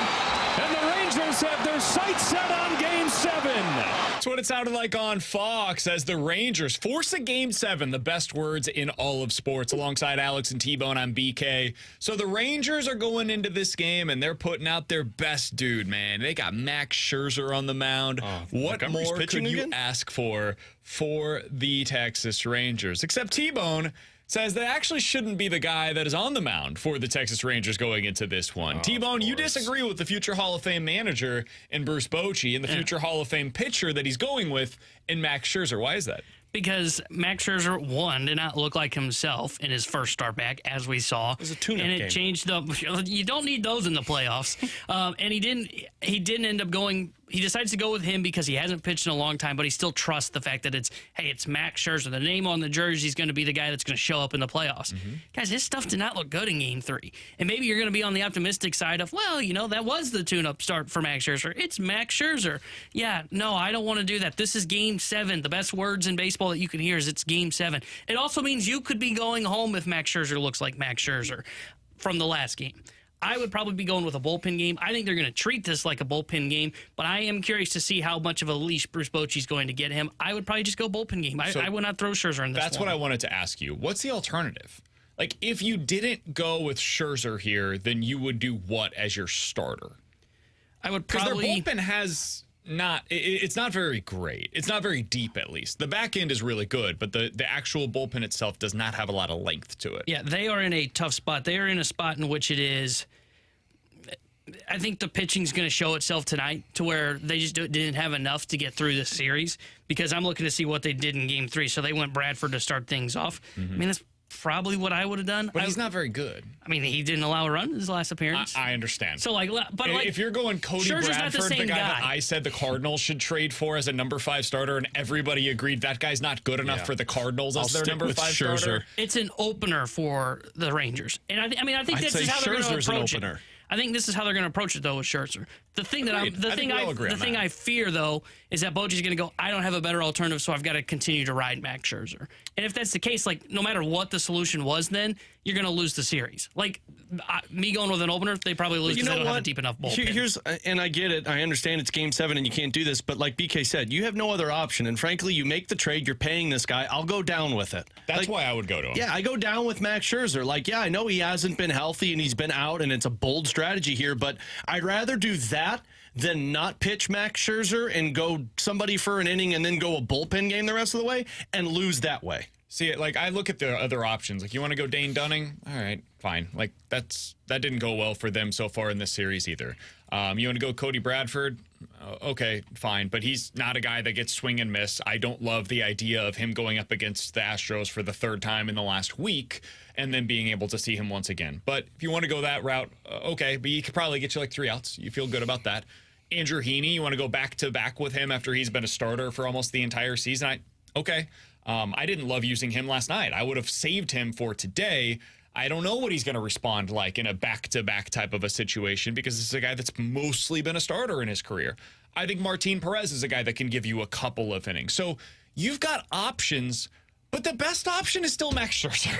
Like, the best option is still going with the guy that's going to make the Hall of Fame, that's going to gut it out. I do agree with you here. You cannot treat this like it's vintage Max Scherzer. If he gets into trouble in the 3rd inning, pull him. Pull him and go to your bullpen in that spot. Go to a high leverage reliever there to be able to shut that thing down, and then open up the next inning, a clean inning with Andrew Heaney, and then open up maybe 1 or 2 innings later with Martin Perez, and then maybe you go get 3 outs with Cody Bradford. Like, you could piece this thing together in a way that ultimately makes sense. But I think that what we're seeing from this series is that the Rangers just don't have enough good options in their rotation. They tried to sign Jacob deGrom. They tried to go out and trade for a healthy at the time Max Scherzer. It just hasn't come together the way that anybody could have expected. And I think they had enough pitching. The issue was it got hurt in September, because John Gray was pitching really well coming into the playoffs. In the regular season, and then he got hurt. Same with Max Scherzer. Scherzer had been okay with the Texas Rangers, but he got hurt and he had the long layoff. That's the thing that's killed them, is they're trying to stretch out guys that just can't be stretched out now. They basically have had 2 starters that are in the Steven Matz role, and Scherzer's one of them, where it was, hey, can this guy really give us innings? Is his stuff going to be as crisp? And they said, Well, it doesn't matter because we kind of have to do this. We don't have enough. They've got like 5 starters on their playoff roster that are in their bullpen. Perez, Bradford, Heaney, as we've mentioned. John Gray's in the bullpen as well. So, like, they've got 4 starters that are in their bullpen right now. I think 6 of their 7 postseason wins have come with either Eovaldi or Montgomery as their starter on the mound. Yeah. Like, what I'm saying by that is, like, they've relied heavily on those 2 guys. And now you're in a game where they're probably not available for you in any capacity. Like, you definitely can't go back to Eovaldi. Maybe you can push it with Montgomery, where maybe he can get you like 3 outs as a bullpen day type of a situation. I think Montgomery will take the ball if you give it to him. Maybe that's one of the X factors going into this one. Maybe Montgomery ends up being the guy that you look back at this series and say to yourself, hot damn, if they didn't have that dude, there'd be no chance that they're sitting in the World Series. Yeah, and my whole pushback on the idea of starting Scherzer, and you guys are probably going to disagree with this or not, the whole idea of starting Scherzer, I get it because it's the name on the back of the jersey. My fear is that's what plays into the decision-making. If you're Bruce Bochy, you go, yeah, it's Max Scherzer. Do I really go get that guy in the 3rd when he's given up just 2 runs? No, and that's where he can ruin it. If you sit there and say, well, Max Scherzer, he's given up 5 hits through 2 innings and he gave up a run, but we got nothing else and it's Max Scherzer. That's where you lose me. That's where you make the bad decision if you don't pull him and he looks bad. This is one of those games where people aren't going to like it. The meetings before the game where you script things out, that is how you can win or lose this game. That's analytics, BK. I know, like, whether you want to call it analytics, information, you want to call it just like game planning, whatever you want to call it, that is how the Rangers have to prepare for this one. Like, you have to prepare as if you're getting an inning out of Max Scherzer. And the more that he gives you, the better it is, because the fewer arms you have to go to that aren't your high leverage guys. But you got to prepare for it as if you're getting 3 outs from him. And then you see what it looks like from there. So it's an interesting game. I've got the Astros in this one. I just think the pitching is so much in favor of them going into this specific game. I mean, it's one game. Anything can happen. Who knows? Baseball's weird. But I like the Astros to win this one. Which side do you guys like? I like the Astros. I think they just blitz Houston, they blitz Texas in this one. Road teams won every game so far in this series. I think that changes tonight. I think so too. I go Rangers, actually. I think when you get a Game 6 victory like that to force Game 7 when you felt like you were down and out, I think you're going to get the best of the Texas Rangers. In the other series tonight, you've got the Diamondbacks traveling back to Philadelphia. Yeah, that one's over. Philly is leading the series 3 games to 2. I will give a lot of credit to the Diamondbacks. I didn't think that they were going to be able to get back into the series at all. I thought this was going to be either a sweep or a 5-game set. The Diamondbacks at least made it respectable. So kudos to them for that. Good job, little buddy. Nola on the mound tonight. Like, I fully anticipate this is the night that the Philadelphia Phillies are able to. How much does his contract go up after he deals tonight? I don't think it's going up. At this point, I think everybody's just acknowledged, like, hey, the guy's a big game pitcher. He's everything you could ask for. He takes the ball every 5th day. He puts up crazy amounts of innings. He's really good within those innings. That guy's a legit number 2 starter. If you want him to start a game 1 for you, he can. I think everybody's in agreement now. There's no more questions. He's a $30 million a year pitcher. Did Mo invite Gersh over tonight with their scuba gear sitting in front of the television watching this? Yeah, cool. He'll be Scuba Steve sitting next to the television. Scuba Steve, damn you! Who do you guys like in this one? Phillies? Yeah, it's over. I actually think D-backs force Game 7. Get the hell I think it's outta close. here. I think it's like a 2-1 pitching duel. Because Merrill Kelly's been really good. I know we're talking a ton about Aaron Nola. Merrill Kelly's got 1-1 with a 3 ERA in the Didn't he get lit up in the first game against Phillies, though? He only allowed 3 hits, and they happened to all leave the yard. So, like, he was really good. The problem was, like, the home run ball? the Diamondbacks that was played in Philly. So, I think the Diamondbacks can win this one. I think they force Game 7. The Phillies are really good at hitting home runs. No. Especially with their left-handed bats. It's a good thing Tyler O'Neill is just as good as Bryce Harper. You ain't lying. All right, final thing here before we get to the juncture on the other side. Alex, you see the story? What story? Speaking of Hall of Fame managers for the Rangers, with Bruce Bochy. Oh, you must be talking about Mike Schilt. There might be another one that's added to the bench in San Diego. So the Padres have, this is the weirdest way to go about firing a manager that I've ever seen.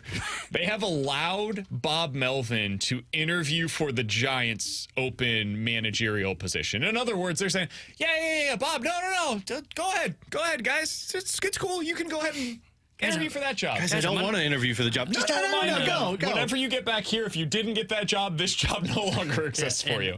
Don't mind that your office has been cleared out. Yeah. The Padres have fired Bob Melvin, more or less, and he's going to end up getting the Giants gig. Every single national report seems to indicate this Padres job is going to go to one of two people, both of whom are internal, which makes a lot of sense considering your organization has been a catastrophic failure over the last couple of seasons because of internal failures, but neither here nor there. One of them, Ryan Flaherty, he's a very young guy. He kind of is in the ilk of what they've typically gone with under Preller as the general manager there. Very young, very inexperienced, but people seem to like him. The other is one Mike Shildt, who's none of the things that I just mentioned. He is not particularly young. He's not inexperienced at all. I think Mike Shildt should be considered the favorite to get this job, Alex. Do you think he gets things turned around there if he gets it?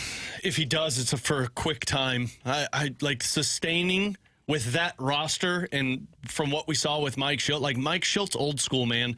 I don't know how that works with a Manny Machado and a Fernando Tatis Jr. and a Juan Soto if he's still there.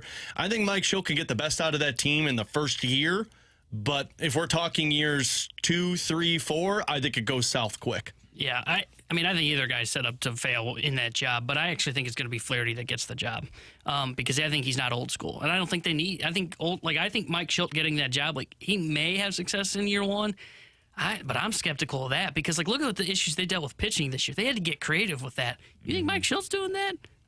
He didn't show any willingness to go to openers when he was here in St. Louis. Matt Carpenter is going to play so much for San Diego next season. Oh my gosh! Like he is going to be starting at first base every game. Can I tell you why I'm excited about this? Because you want to be friends with Mike Shildt again. I think he would trade for Dylan Carlson. I think some of the guys... unless he's giving us Juan Soto for him, I don't think it matters. They've got some pitching. They do. They've got some pitching, and they need to get rid of some money. So if you want... Darvish for Dylan Carlson? Sure. Ooh. I'd do it. I would take on that contract. Mike Shildt. Their GMs would be like, Mike, we're not trading him for Dylan Carlson. You want to trade Joe Musgrove? Come on home. I know you're from San Diego, but your new home's here. How about Tatis Jr.? I'll take him. Terrible contract. Oh. No Yeah, shot. clearly. He was amazing this year. I think it'll go really well in year one for Mike Shildt. If he ends up getting that job, and I would still lean on the betting favorite, I think is Mike Shildt, for me at least. I think he would do really, really well in year one, and I think San Diego would clean things up defensively. I think he would be one of the guys that would move Bogarts over to first base or second base. I think he would have Ha-Sung Kim being that shortstop for them, and I think that helps a lot. I think you would see them in the playoffs again in 2024. The problem is long-term, I don't think there's a whole lot of ways to keep this thing on the tracks. I think long-term, you're going to still have the same issues that you were going to have no matter who the manager was, but next year, it'd be amazing if next year Mike Shildt has a lot of success in San Diego with the Padres. Yadier Molina is the bench coach here in St. Louis. Skip potentially still has some success down in Miami. Whoo, buddy, you want to talk about a Thunderdome here in St. Louis if things go off the tracks. I thought you were going to say the perfect scenario where Mike Shildt and the Padres knock out the Cardinals on the road in the wild card round in 2 games. Man, if only they didn't have philosophical differences. Coming up next, let's dive into the junk drawer here on 101 ESPN.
question for you. What's the strangest thing that you've done to help your daughters go to bed?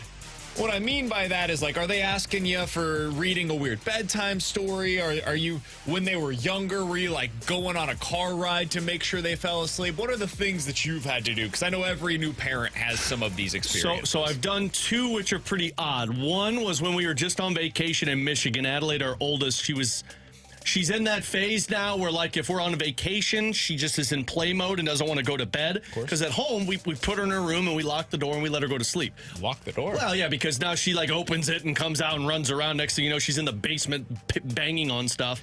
And so I had to, like, put her in the car in Michigan, and we drove for, like, 45 minutes. I think I drove to, like, Grand Rapids, Michigan or something to get her to sleep. But the craziest one was also Adelaide, when we transitioned from her crib to a bed, and she wouldn't sleep. And so I had to sleep on the floor next to her bed, and when she was asleep, I had to do the army crawl on all four out, making sure that my kid didn't, like, turn into the Exorcist, like, get back, Daddy. It worked, though. So the reason why I ask is because this is a news story that comes out of Charlotte, North Carolina. A young girl in North Carolina reportedly had a unique request for a bedtime story. This girl's name is Megan.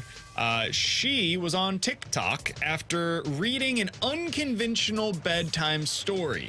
Instead of the usual children's books requested by her child, the 3-year-old girl asked her mother to read aloud the instructional manual for the family's iced coffee machine. The video has since been viewed thousands of times with more than 2,500 comments. Amazing. I don't need this. If Luca starts asking me to read the instruction manual for the iced coffee machine, we gotta have a talk. Look, man. We gotta have a talk. My daughter wants me to read everything to her. She's picked up the manual from the toilet that we bought to install in our bathroom and it's like, Daddy, read. I'm like, I'm not reading you a toilet manual. See, that's where I'll say, Luca, we've got 100 books in this room. They're all over. The bed is the bedroom at this point is like tearing apart at the seam because of just books everywhere.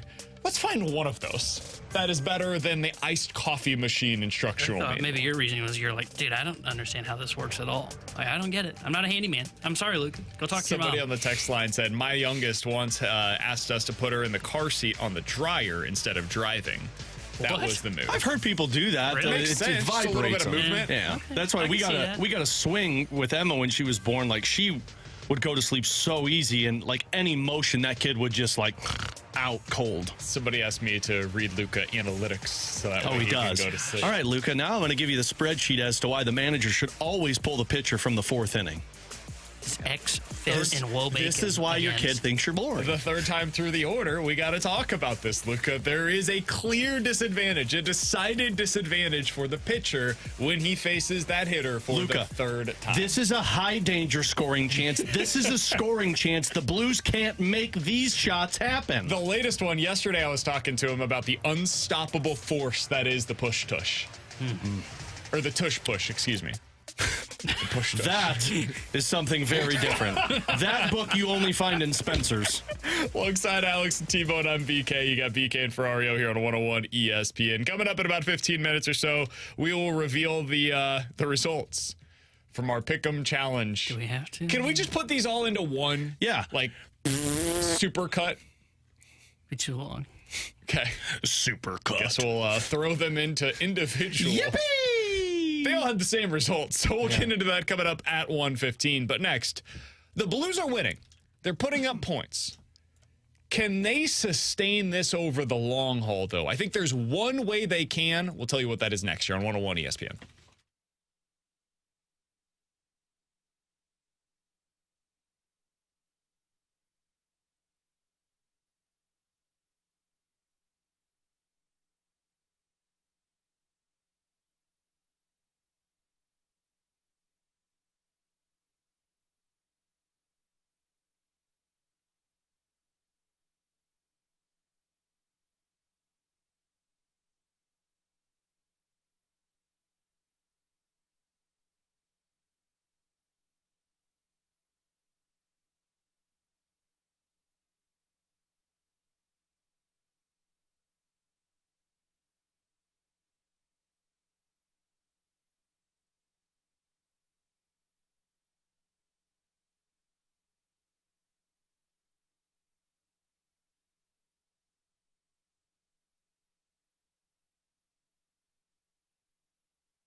Alongside Alex Ferrario, I'm Brandon Kiley. We've got to tell you about our friends over at Apache Village RV Center. If you want to check out what they have available, go to ApacheVillageRV.com. Better yet, just go over to their lot and let them show you what they have available to you. Alex, they treat you like family over there at Apache Village RV Center.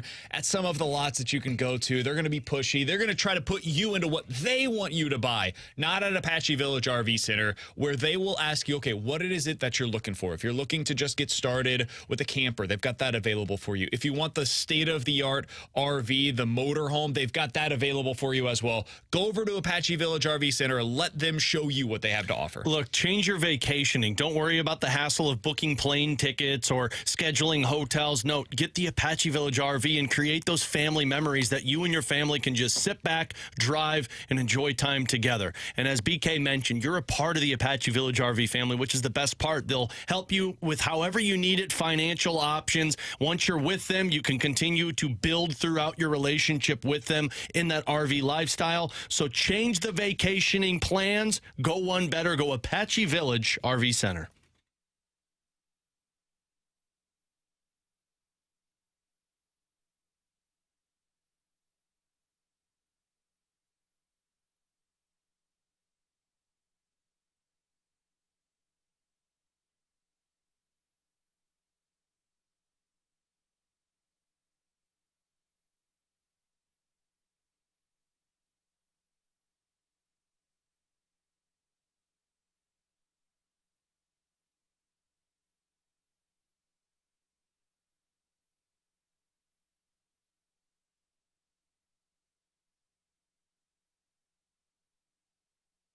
I think it's a system where it's more about worrying about defending the middle of the ice than the outside part of the ice and chasing it around the board. So far, I think the trend is you will give up some more shots. And talking to some of the players, they say, yeah, we'll give up a few more shots, but they'll be able to block more.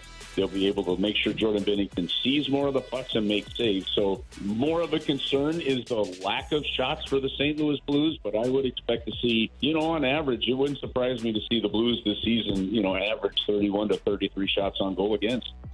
That is the voice of Chris Kerber. He joined the morning show earlier today talking about whether or not what the Blues are doing right now is what we should be expecting from them the rest of the way. He thinks this is kind of the way they're going to have to play, Alex. This is the way that the team is constructed. They're going to get outchanced. They're going to get outshot. And that might just be something they have to live with. Now, that being said, so far this year, man, they've received points in 3 of their 4 games. It's hard to argue with the results. The question is, can you sustain this over the long haul? In any 4-game sample size, you can win. Any team can put together a really solid 4-game stretch. Can you do so consistently over the course of 80-plus games? That's the question for the Blues. Alex, when you look at the way that they've gone about it so far this year, where they have been outshot at 5-on-5 in every single game, most of the time being outshot by at least 10, when they've been outchanced in every game so far this year. If you're looking at high-danger shots, the only game in which they have had more high-danger chances than their opponent at 5-on-5, surprisingly enough, is the game against the Arizona Coyotes, where they had 7, the Coyotes had 6. Again, that's 5-on-5 high danger chances. Is what they're doing sustainable in terms of winning over the long haul in your mind? Yes, as long as Jordan Binnington stays to this level. They go this season as far as Jordan Binnington is going to carry them on his shoulders. And I'll put Joel Hofer into this too, because he's going to get more starts, and I don't expect them to be like they were against the Arizona Coyotes.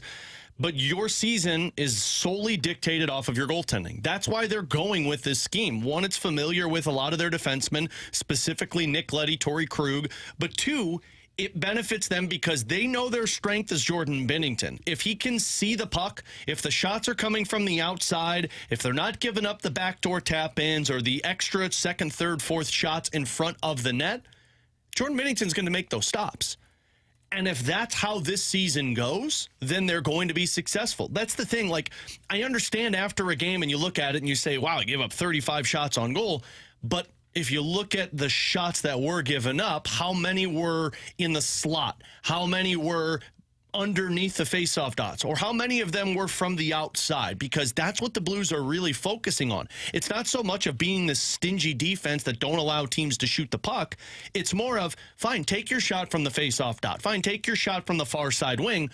Binnington's got that. we're making sure you don't get in front of Jordan Binnington. We're making sure that those second and third chances, the power forwards, the screens, the deflections, that those don't happen. But look, I'm not going to be sitting here acting like Jordan Binnington is going to win a Vezina this year. I got to see it in November and December and, frankly, January. If he breaks, then the season is going to break.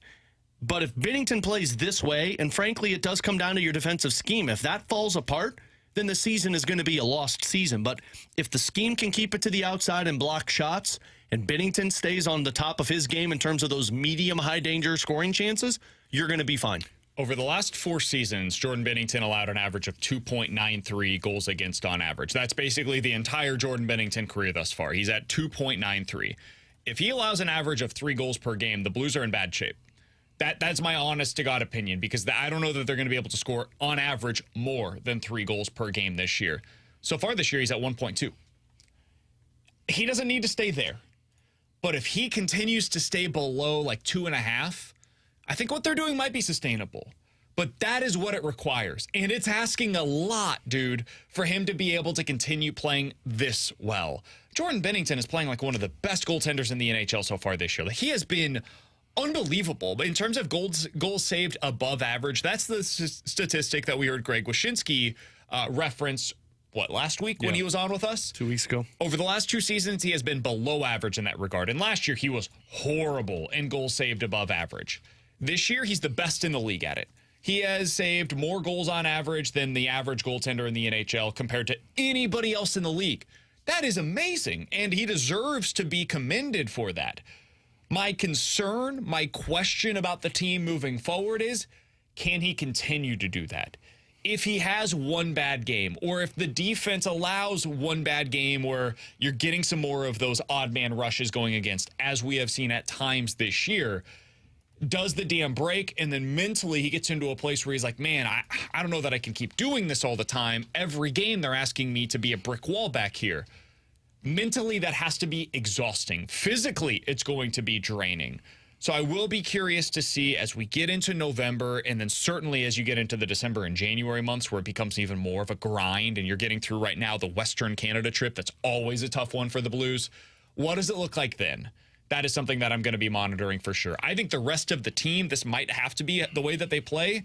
It just asks a ton from your goaltender to make this work long term. And I don't think this can work long term because you're not generating enough offense. And though sure they're doing a good job defensively right now, at some point though, it's not just going to be this scheme either. That's going to be the difference maker. Their penalty kill's the worst in the NHL. Their power play's the worst in the NHL. The power play should be where they're making up for their lack of offense 5-on-5, and they're not doing that right now. And if the PK is going to have its issues, then that's going to. It doesn't matter what the scheme is, because if you're giving up 2 goals on the penalty kill in the game, well then okay, how are you going to make up for that offensively? Like I think the scheme could work. A lot of that is skewed though because of the game against the Coyotes, and that goes back to the Binnington decision. Yeah, that game against the Coyotes, that's why their penalty kill was so bad. Power play, I agree with you, it's awful, but the penalty kill dropped significantly because you gave up 3 power play goals in that game. Binnington has allowed 1 power play goal so far this year. He's been your best penalty killer. I think that shows it. Like, the penalty kill is working because Binnington has been amazing. Again, that is requiring a lot out of him. Can he continue to do that over the course of the season? I don't know. I hope so. Right now, they feel like a team that is just like, let's just survive 3 periods. And I don't think you can win that way in the NHL. Like, it is just kind of clamp down, just suck in. We're going to block as many shots. We're going to clog the middle. It's slugfest hockey. I don't think you can continue to win like this, especially in the modern era of the NHL. I don't think it's can we survive. I think it's we're focusing on the defense and know our offense is going to get their opportunities. And it can survive. The problem is you're going to have to suck it up for 82 games. You're going to have to stay healthy. You're going to have guys who stay committed to it, especially if one game goes poorly. Are they going to stay committed to the same scheme the next game? Blocking shots, making sure that you're focusing on the defensive side. Because, look, everybody's going to get antsy every once in a while and saying, oh, no, I'm going to try and take this opportunity and get some offense in games. It's not going to work. Frankly, I feel like that happened against the Arizona Coyotes where they thought they could get some opportunities with odd man rushes. It can sustain, mostly because they're not just playing this, oh, well, we score 1 goal and we're playing defensive hockey. The way that they're going about this is for 3 periods, you're going to have to earn it to score a goal on Jordan Binnington, whether get through our defense or get past Jordan Binnington. And offensively, we're going to wait until you make the mistake. I'll never forget The year that they won the Cup was that Chad Johnson era backup goaltender before Bennington got called up. And he was with the Buffalo Sabres for like 5 years prior to it. And I was talking with him in the first portion of the season, and I asked why he wanted to play in St. Louis. And he was like, look, I remember playing against this team, and they bore the hell out of you, even as a goaltender on the other side. They're not getting a lot of shots on goal. Connor Ingram with Arizona, you saw those comments afterwards that said, I didn't have to do anything in that game. That was a really terrible That was a terrible game. But what Chad Johnson said was that's how they always play. You maybe get 22 shots on goal in a game, and you're thinking, geez, when am I going to get actually some work? But then next thing you know, you'd look up at the scoreboard at the end of the night, and they scored 3 goals on you because it was power play, it was shorthanded, or it was a breakaway that you got. They're going to bore the opposition, but it all comes down to sticking to the scheme. Yeah, I just don't know if you can do that over 82. I hope that you can. And I once again want to make sure that people don't hear this incorrectly, or that I'm not saying it incorrectly, maybe is a better way to phrase it. What they have done so far in getting three games where they've received points, every game that Bennington's been in net, you've got a point. Yeah. That's a great start to the season. This is in no way taking away from anything they've accomplished thus far. It's really a question of, are you going to try to win games consistently 2-1, 3-2? And I think the answer to that question appears to be yes. That's a really hard way to win in the NHL, especially right now with so many teams that have these great goal scorers around the league. It's winning rock fights. It's like trying to win the way that Iowa does in college football. You can do it. It's clearly worked at Iowa for a decade now, with really 20 years with Kirk Ferentz in charge. We've seen the Islanders ride this thing all the way to a Stanley Cup appearance. Like, it has worked in the NHL before. I just find it to be very difficult to believe that you can maintain this level of performance. And so, to me, it requires something to increase. It requires your power play to take off in a way that we haven't seen thus far. It requires your 5-on-5 offense to improve in a way that is relatively dramatic. Like, something has to change for me to believe that this is going to be able to sustain over the course of 82. The defense, like, you can probably play this way and continue to give up 2 to 3 goals on average. I could see that. The problem is if you continue to play this way defensively and you're giving up this many shots and you're not being able to go and create offense regularly in the offensive zone, it's going to be really hard to be able to put up 3+ goals on a night-to-night basis. So it's hard to win that way. So that's where my concern comes in, and it really comes back to what you talked about at the beginning of the season. Can you get the power play going? And well, they're going to have to break up those power play units. I mean, they went with the same ones again. I think it was actually Saad playing up there now instead of Kapanen. You need to put Verona on that power play. Yeah. You have no one-time threat on that power play. Yeah, and I think the thing about this system and the way it works is, at least in a period of every game, it felt like, maybe not the Pittsburgh game, but in the 3 prior, is there's a formula to beating the Blues. And the formula is, all right, if you're just going to sit there and be compact, we're just going to wear you down in your zone. And then if you do get the puck, you can't do anything offensively. That's what happened in that Arizona game, was they just kept them in their own zone, hemmed them in their own zone. And then by the time they did get the puck, we can't generate anything offensively. So what do? You got to dump, you got to change lines, and then here they come again, and you're stuck back in your own zone again. But they didn't dump and get the pucks back, and that was the problem in the offensive zone. Well, they could. They were too exhausted. Well, yes, that's also it. But I also think that the problem was the Blues started out that way, where they would just skate in, take a shot, and it would come back the other way. Where that Pittsburgh game, and again, it's against Pittsburgh, and they're slower. What does this look like when you take on fast teams? But you would put it in, and you would out-muscle. This was Steve Ott told Curbs and Joey this on Thursday after that game, and he said we had no 10-foot support. Meaning, when one guy would go after the puck, there was not another player on their team within 10 feet of that. And that's what they preach. It's 10-foot support. That Pittsburgh Penguins game, every time one guy was on a puck, there were 2 other Blues with them. That's what you didn't do against Arizona. And that's where it was. Yeah, and that's where it was more bought into what they were trying to accomplish. And if they play that lackadaisical, where the pucks are just flung all over the place, if you've got no possession and you're not winning any battles, yeah, you're going to lose that game every single night. There was one other thing that I wanted to get to. This comes from the 618. We'll get to our football pick 'em reveal in about 10 minutes, or in just a minute or so. People complained last year when the defense was bad. Now they are all in on defense, and just like when the Cardinals went all in on defense when Schilt was here and had gold glovers all over the field, people asked if there was going to be more offense. This will become a flip. Will this flip win for the Blues? That is TBD. I don't think this is a fair comparison to what Mike Schilt did.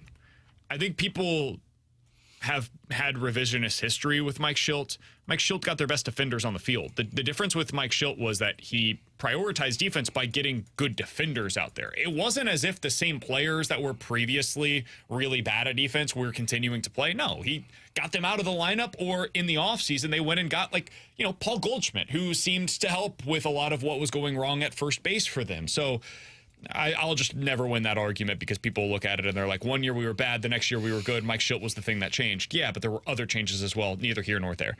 The Blues, the reason why I think it's different is because they went from all in on offense to all in on defense, and it's a stylistic change. It is a schematic change. So it's really hard to compare that to baseball, because it's just completely different in the way that the game is actually played, where now the puck is going to be in your own zone more often because of the way that you play. So I don't really know how to compare the two. I think the one thing, too, that people are forgetting is we're not expecting a Stanley Cup run this season. This is a transition year with a lot of these players, specifically on the forward side. You've got Kyrou and Thomas and Buchnevich and Shen. Those are the core pieces of it. But, Verana might not be here after this season. Hayes was brought into... My question with this scheme, because I understand where you're going, is... do I ever find out in this scheme if Thomas and Kyrou take the next step? Well, and that's going to be the biggest problem with this. If they don't take the step with this, then I think two things happen. One, you look for more offense for this team, or you get a different coach. And that's my concern, is if you go down that path, well, then that brings up a whole new problem. But if you go down the path of finding out offense, this is what we've talked about. Do they stick with Pavel Buchnevich beyond his contract? Or do they go out there and try and find somebody who is more offensively inclined? Because you've got pieces in place of guys who can play this scheme. You've got younger players that you're hoping provide offense in the next couple of years, the Boldukes, the Snuggaroos. The question is all about, do our top players play the top player-esque? What T-Bone just asked is a really interesting question. Because to me, it feels like right now the way this is set up is like trying to figure out what I have in a rookie quarterback while I'm running the football all the time. And it never makes sense. Why are you paying $8 million for players that could play the same exact roles in the same exact team for $4 million? I think is the real question to be asked here is, are you? But I think they're overcompensating for your problem defensively. I hear you, but that's not changing. These players aren't going to suddenly become good defenders. Yeah, I know. Thomas and Kyrou are who they are as players, and you paid them $8 million to be those players. The question to me, long term with this style of play, are you going to be able to extract $16 million worth of production out of those guys if you are playing this way? Because this feels like a hamburger reduction. You smash it all together and it becomes hamburger, right? No matter what kind of meat you use, it's still a hamburger. Are we getting the best version of those two players by playing this way? I genuinely don't know the answer to that question, but I do find it to be interesting, and it kind of reminds me of the Atlanta Falcons, right? Who have Kyle Pitts and Drake London, who's a first-round wide receiver, and they're playing this smash mouth style football without a quarterback. And it's like, okay, cool. It's winning. It's working right now. Did it make any sense to get those guys in the top 10 picks of the first round if you're not going to utilize them in a way that actually extracts the value from them? Because if the answer is no, then we should have just added defensive players or offensive linemen with those picks, because it helps us with our team building process. If you're going to continue playing this way, does it make sense to have $17 million put towards two players that are basically being asked to be top-line versions of Jakub Vrana and Kevin Hayes, who you're paying $3 million? And that's where I probably wasn't clear. I think they're overcompensating those guys because of their defenseman problem. That's where I think we're not seeing the best of those guys, because the focus is solely on trying to fix this defensive problem, because you've got these liability players on the defenseman side. I wonder if that changes as seasons go on, and you start to see some of those contracts disappear and other players who can play a little bit tighter defensively in front of their goaltender. That's where those guys can take a little bit more risks in their game, because right now it feels like the emphasis is on, hey, you guys have to get back on defense. You can't spend time in the offensive zone, because we got to make sure that what last year was stays last year and not this year. Whereas 2 years from now, if you're able to move on from a couple of contracts or a couple of guys walk in free agency and you bring in a Noah Hannafin, or some guys develop into somebody who could be in your top four, now you get a little bit closer into what this team is trying to accomplish. Ultimately, what they care about, they've got points in 3 of the 4 games. Yeah. So far this year, if that continues, they're going to say it's all worth it. If they continue to win, hey, man, it's kind of hard to argue with the results. But if that doesn't sustain, if the underlying numbers and the numbers nerds end up being correct about this team, that's where the questions will start to be asked of, is this really the right way to play long term? I don't know. Right now, I don't know. Anybody can have a definitive answer one way or the other, but that's what the rest of this season is going to be all about. For Alex and T-Bone, I'm BK. Coming up next, we'll get to our football pick'em reveal. Don't worry, this ain't going to take long. Next, here on 101 ESPN.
Alongside Alex and T-Bone, I'm BK. Just wanted to go ahead and throw this one out there from the 314. BK, just wanted to say thanks. I had a horrible week in the Fastlane Pick'em Challenge, but you picked 2 NFL games this week, which allowed me to go against your NFL picks, so at least I ended up getting those correct. Well, sir, madam, first of all, thanks for listening to the show. Second of all, you're very welcome. And third of all, go kick rocks. Our football pick'em reveal is something that we really don't look forward to ever.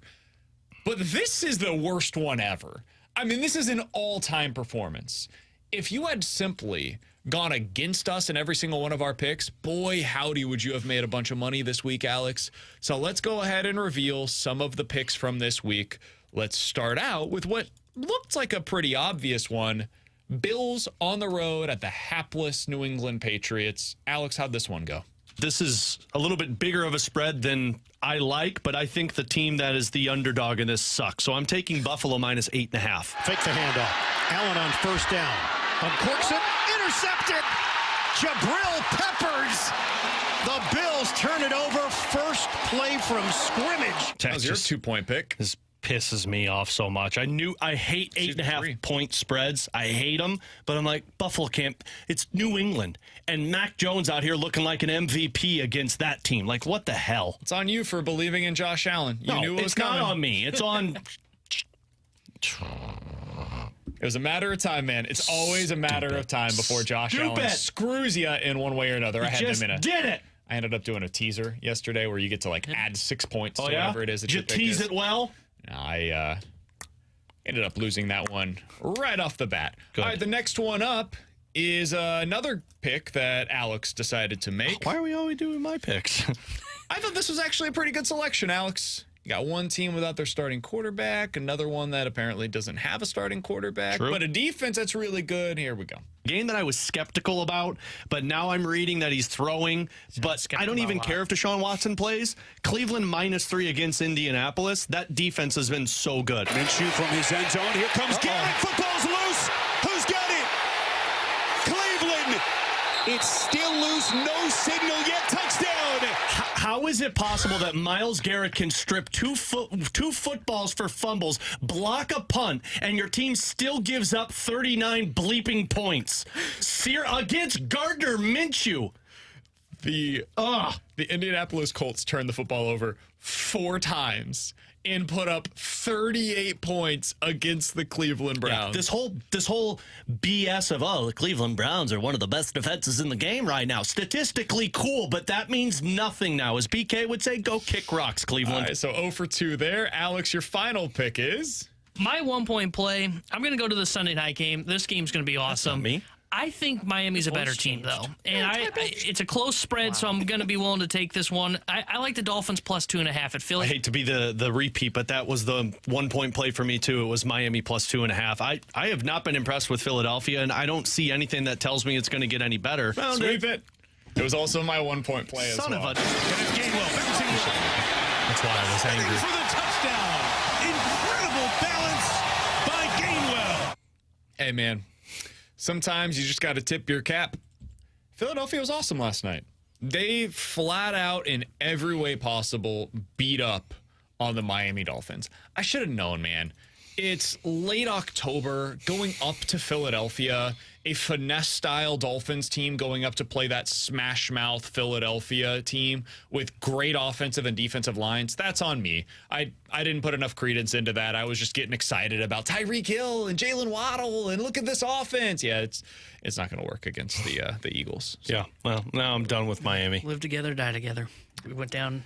It's a 3 amigos. So 0 for 3 for Alex. That was also the 1-point play for T-Bone. It was a 1-point play for me last night. It was my last opportunity to get a game because the previous night I was trusting in my next pick is going to be Duke plus 14.5. Oh, yes, that's a loss. The Duke Blue Devils are expected to get their starting quarterback in the lineup once again this weekend. I don't think they win this game outright. I absolutely think that they can keep this thing close enough that they'll be within 2 touchdowns. Coleman comes in motion. Travis retreats. It's a screen.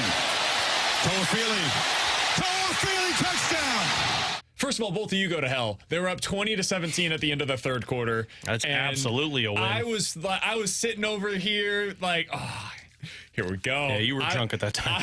I was hammered. I had my 2-point play. I was feeling good about it. The Duke Blue Devils on the road in Tallahassee getting things done. Then the quarterback gets hurt. They go for it on 4th down with their backup quarterback. A terrible play call, by the way. They knew at the moment, hey, we're not going to be able to move the ball anymore, so let's go ahead and try to score a touchdown here. Yeah. I get the call. Just ended up going horribly wrong for them, and from that point on, FSU just absolutely dominated them. I'm not sure that Duke had another 20 yards the rest of the way. once Riley Leonard left that game, they had no chance. Their backup quarterback was 1 for 6 for 7 yards. Blouses, they lose by 18. I would just stop using such demonstrative words of absolutely and for sure and definitely. Those don't work well for you. I bet he didn't use any of those in this next pick. I bet he used all three. Let's hear it. My final pick, T-Bone, my kiss of death. I love the Rams this weekend. Minus the 3 points against the Steelers. Somebody explain this one to me. There it is. Somebody explain it. I'm a Rams fan. I didn't want to touch this game with a 100-foot pole. They just got the snap off. They got it to Harris. Pittsburgh's got the lead. It's funny how both you in the past and you in the current said, oh, there it is. Guess what? Me in the future on Friday, I'm going to say the exact same thing to him. Puka Nacua. Stud. Was targeted 12 times in this game. Puka. He had 8 receptions for 155 yards and was completely dominant from the moment that the game started. Cooper Kupp finished with 2 touches for 29 yards. You gave the ball to Royce Freeman and Darrell Henderson a combined 31 times. Against what is one of the best front sevens in the NFL. We like the match. What are you doing, questioning one of the best coaches in the game and Sean McVay? It was stupid. Stupid. And it's dumb of me to believe that they were going to get this thing figured out. Definitely. I thought the Rams were good. I was clearly mistaken. The Rams are a fraud. Yeah. They're a bad football team that masqueraded as a good one for a couple of weeks. Their wins were a fraudulent win on the road at Seattle. Weird stuff happens in week 1. And then they beat a bad Colts team that was dealing with injuries. Yeah. Other than that this year, that's on me, man. That's on me. I can't blame them. That's on me for believing in something that was completely nonsense. Absolutely. You know what that is? A big old goose egg for 3 BK. for old BK once again. Good, all right, T-Bone, I'm sure things went better for you, though. You took a team that was going from the Midwest to the East Coast, smash mouth football team that's going up from a dome, playing in the East Coast, 20 miles an hour wind. I'm sure this is going to go well. I like the Lions +3 at the Baltimore Ravens. I think the Lions are a better football team. Jackson can't find anyone. Looking to take off and run. Bounces away. Still surveying. Still alive. Throwing it. End zone. Caught for the touchdown. Nice. Nelson Aguilar. Yeah. Nelson Aguilar just beat the Detroit Lions. That was a shellacking, boys. I got nothing to say, but I'm just glad I didn't take that pick because I was so confident, like, going into the game that Detroit was going to wipe the floor with Baltimore. Then I said, well, make something else. I even agree with Alex. I was like, man, this Baltimore offense not as good as we thought it was going to be. And then, Still don't buy into it, though. Woke up against Detroit. Still don't buy into it. It's fine. Don't ever bet on Jared Goff on the road outside of a dome. Yeah, fair. Just don't do it. Fair. That's the lesson to be learned here. If they're going into a cold environment or a windy environment that's outdoors, not at home, don't bet on them. We should make like a website of all of our like bets for the weekend of like things don't do. All right, so that was London. Yeah. That was T-Bone's 2-point play. His 3-point play, though, still out there. Oh, this Points was the for big grabs. spread. He could end up getting a dominant lead in our league. At this point, I've got 6. Alex has 5. T-Bone's at 6. 3-point play. What do you got? My 3-point play, I'm going to stick in college football. I'm going with Oklahoma minus 19 versus UCF. Hot damn. And Plumlee keeping it and then throwing it. It's caught at the 40. Baker running away from all the Sooners. It's an 86-yard touchdown pass that totally fooled OU. T-Bone, what do I always tell you? You say to avoid big spreads. Now, what's not in that cut that I cut out was I thought about Michigan, but because it's a rivalry game against Michigan State, I don't know if they cover. They shellacked Michigan State. Never pick big spreads. No, don't listen to that. Look, Oklahoma should have showed up, taken care of business. Shoulda, woulda, coulda. Good teams win, great teams cover. That's right. There was a point in time after that play where I was like, ooh, T-Bone's in trouble, not just in terms of the cover. His team might flat out lose. And they still had an opportunity to be able to come back in that one. They just didn't get the 2-point conversion with about a minute and a half left in the game. Ended up being the deciding factor there. But, man, Oklahoma, I think they're going to end up losing at some point this year. I don't know if it's at Kansas. I don't know if it's at BYU. But Oklahoma at Oklahoma State is possible. This team is just okay. I think that we all got a little out over our skis whenever they went up against Texas and beat Texas, and I think we have now seen that Texas maybe not quite as good as what we were expecting them to be, given the fact that they really struggled this week to be able to take care of business against Houston. Oklahoma is a team to keep an eye on. They are on upset alert basically every single week because of the style that they play. Really good quarterback. Love their quarterback. Gabriel's great. Otherwise, though, they've got some serious issues. I thought this would be a game that they would really take care of business. Especially because UCF got blown out by Kansas against their backup quarterback, and I remembered that game in the back of my head, and I went, they're getting blown out by Kansas's backup. They're going against a potential college football playoff team. Easy cover. I don't know what the odds would have been if you had put down a $10 parlay by just fading our picks. Oh, man. We really should, put that together on Fridays of what a parlay would look like if you win us, or if you lose with us. Yeah, I think we should probably go ahead and do that because that has to be. We're never going to repeat this performance. See, what did I say about demonstrative words? Well, come on, we can't all go 0-9. Surely. 0 for 7. Yeah. 0 for 7 against the spread. Do you know how hard that is? Yeah. I mean, I had some of these last year, but that was just me. That was just my kiss of death to the games. You guys joining in on the fray, man, that's not good. It's starting to bleed over into your work. So, well, but that's back-to-back weeks that I've picked a game that you've also picked, and I feel like it's like a disease. It's when you get sneezed on, you're going to get whatever they got immediately. So next week, things are going to be interesting. Final week of this month before the pick'em punishment, I've got 6 points. T-Bone has 6 points. Alex has 5 points. 3 point. Get the hell out of here. So going into next week, everything very much still up in the air. So be sure to stay tuned on Friday as we make our picks going into the weekend. Coming up next, is Zack Wheeler working his way into the all-time postseason performer list? Good. It sure seems like he might be. We'll talk about it next here on 101 ESPN.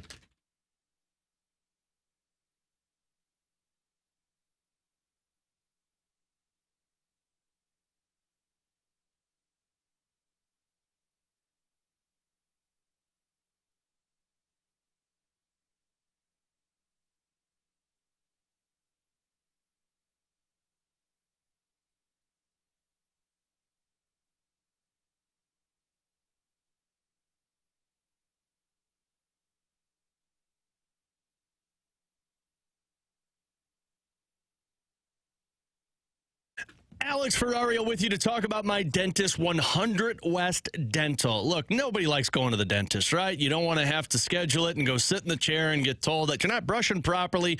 Here's the thing. It's very important. You might think you're doing everything right at home and your teeth are healthy, but it goes beyond that. And I had this problem where they didn't do the x-rays. I find out that there's a tumor lurking and I lose 7 teeth and have to go through the whole implant process. That's not what you get with 100 West Dental, though. They have the most modern technology. Patient experience is at the front of mind with them. And on top of it, it's all about preventative procedure, making sure that your teeth, your gums, your overall health is there for the long run. And they're all about that early detection, making sure if there are issues, they're helping you out along the way. And on the best part about it is so easy to make the appointments. You don't even have to call. You just go online, 100westdental.com. You can schedule there. You can have a virtual consultation with the doctor. Super simple. So change your dentist ways. Go find the right dentist, the best dentist, 100 West Dental, 636-585-0100.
Tanner Hendrickson here with a Sports Center update brought to you by Saliga Heating and Cooling. The Blues beat the Penguins over the weekend 4-2, and they'll be back in action tomorrow as they will visit the Winnipeg Jets. We've got pregame coverage starting at 6:45 with Alex Ferrario and Joey Vitale. Then Joey will join Chris Gerber for Puck Drop at 7:45. And tonight here on 101 ESPN, we've got Monday Night Football for you as the Vikings take on the 49ers. We'll have pregame coverage starting at 6:30. This Sports Center update was brought to you by Saliga Heating and Cooling, an independent American Standard heating and air conditioning dealer.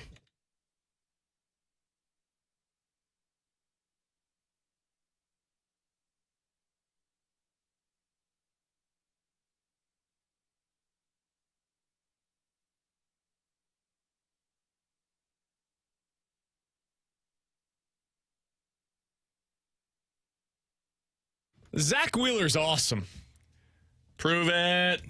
Major League Baseball pitchers with 60 career postseason innings, at least a strikeout per inning, and a sub-1 whip with an ERA below 2.5. Some might say he whipped it good. Bob Gibson, Zack Wheeler. That's the end of the list. Anytime you're on a list and the name includes yours and Bob Gibson, you know you're doing something pretty darn well. You know, in this segment, we could be saying Cardinals pitcher Zack Wheeler. It could be, but they decided not to. It was the whole thing where it was half of a season, and then they weren't going to give him $125 million. They thought Harrison Bader was going to be a Hall of Famer. Alongside Alex and T-Bone on BK, Zack Wheeler is working his way onto the all-time postseason performer list. If you're just looking at the way that he's performed in the playoffs since 2010, man, you're talking about the likes of Strasburg, Mad Bum, Lester, Evaldi, Cole, Bueller, Chris Carpenter. Those are some of the guys that are kind of in the same range as what he has done so far. And really the only guys that have been flat out better than Wheeler since 2010 in the postseason, if you're looking at big time innings, really low ERA, it's really just Strasburg and Mad Bum. I think you can start talking about Zack Wheeler being in that mix. I don't think anybody reasonably saw this coming whenever he signed with Philadelphia. He was a really good pitcher. He wasn't considered to be an ace among aces. T-Bone, if I asked you today, how many pitchers, if you were trying to win for the next 5 years, how many pitchers would you be taking right now over Zack Wheeler in your rotation? I think I came to the number of just 2 ahead of him, and I think Garrett Cole's number 1, and then I think number 2 for me at least would be Spencer Strider. Now, his stuff is so dominant, that's probably why I would do it. I know he had a high ERA this year, and he doesn't eat innings, but I mean, he struck out 281 batters this year. Like, he's insane with his stuff, and he's still pretty young. I think Wheeler's 3rd, though. I mean, you look at what Wheeler's done over the length of his career here in Philadelphia. That dude is a stud, and I know like he dealt with injuries a little bit last year, but when he's healthy, man, he is legitimately a dominant pitcher, and he brings his game to the next level in the postseason. So I think I would probably put him at 3rd because I know like people go, well, what about Verlander? Well, Verlander's 40, and he probably doesn't have 5 more years left in his career. And otherwise, it's tough, like even guys with like stuff like Blake Snell, what does he look like in 5 years? I don't really know. It's kind of why we're skeptical of signing him. There's not a lot of guys I think that profile better than Wheeler in 5 years. Wheeler has everything you're looking for. Yeah. Everything. He's got the strikeout stuff. He gets deep into games. Over the last 3 seasons, he's 5th in the league in innings. The only guys that have more than him are Alcantara, Cole, Nola, and Burns. Like, he has everything you could ask for and then some. Yeah, he's as dominant as you can ask. And what's he, 31, 32 years old? Like, we're looking at a guy who still has 3 to 5 years of dominant stuff. He's in my top 5. Like, there's the 2 guys you brought up, absolutely. And, of course, you're projecting, which is the hard part. But, like, health aside, when they return, you look at, like, the Shoheis or the McClanahans with the Tampa Bay Rays. But the fact that we're talking about him and we're trying to come up with guys that make sense, here's the thing about the Blake Snells, certain other guys. I haven't seen him in the postseason. Snell we've seen a while ago. Certain guys we haven't even seen in the postseason, or at least deep into the postseason. And if I haven't seen you now, what do you think it's going to look like in 5 years? Whereas Zack Wheeler, like now we're getting repeated looks of a guy who every year he's on the big stage, it seems to get better the deeper he goes into a series. I think he's got the potential to be a Hall of Famer. Based on what we've seen from him over the last few seasons, it's really hard to get into the Hall of Fame now as a pitcher, but postseason success, especially if they win it all this year, that'll be back-to-back years where he was the driving force for that team, at least pitching-wise, to be able to get there. And you look at what he's doing in terms of wins above replacement, which is another advanced number that a lot of people are going to be looking at. Man, he leads all major league starters with wins above replacement over the last 3 seasons. That's pretty damn dominant. He's been the guy that you can point to. Like, if you were asking me today, who are you building your rotation around, you get anybody for the next 3 years, he might be at the top of the list. mean, you can make a case certainly for Garrett Cole. If you're taking into account contracts, which is a really good one for Zack Wheeler, it might be Zack Wheeler right now over anybody else because he's proven in the regular season. He gets you deep into games. He's a dominant performer once we get to the postseason. That dude is the equivalent of like a yesteryear ace. That's a dude that you could put onto a poster of a game 1 or a game 7 of a World Series matchup in, 2003, and he would fit the criteria of what those guys were doing back then. So it's a throwback type of a performer. He's been awesome to watch so far in the postseason, and tonight we get to watch his sidekick in Aaron Nola once again on the mound for the Philadelphia Phillies. You just called him Robin to his Batman. Aaron, you're our exactly Batman here in St. Louis. Yeah, 100%. You're our Dark Knight. Come be that guy for us, please. Please, please, Aaron. Coming up next, we'll hit the rewind here on 101 ESPN.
And if you missed anything from today's show, be sure to check it out on the podcast page, 101ESPN.com. The free 101 ESPN app is where you go to find it. It's all presented by Dobbs Tire and Auto Centers. If you prefer, you can check us out on YouTube. Shows are always available after we are done here. You can always watch us live as well. 101 ESPN STL is where you go to on YouTube to find us and watch us live or afterwards. The studio cams are powered by the Air Alliance team. Alex, let's finish up by getting another thought or two in on the Missouri Tigers, who get a big win over the weekend against South Carolina. T-Bone was in attendance to see the Tigers, the real threat here locally in terms of college football. Glad to see him showing his allegiance. Well, he was really in attendance hoping to see a Mizzou loss. For a homecoming game. He was going back home. We understand it. I get it, man. I tried not to cheer too loud when South Carolina kicked field goals, but yeah. Mizzou now has the top 25 offense and defense, according to some of the more advanced nerdy numbers. Alex, where are you at on this team? What can they do this year? I'm all aboard the win out train.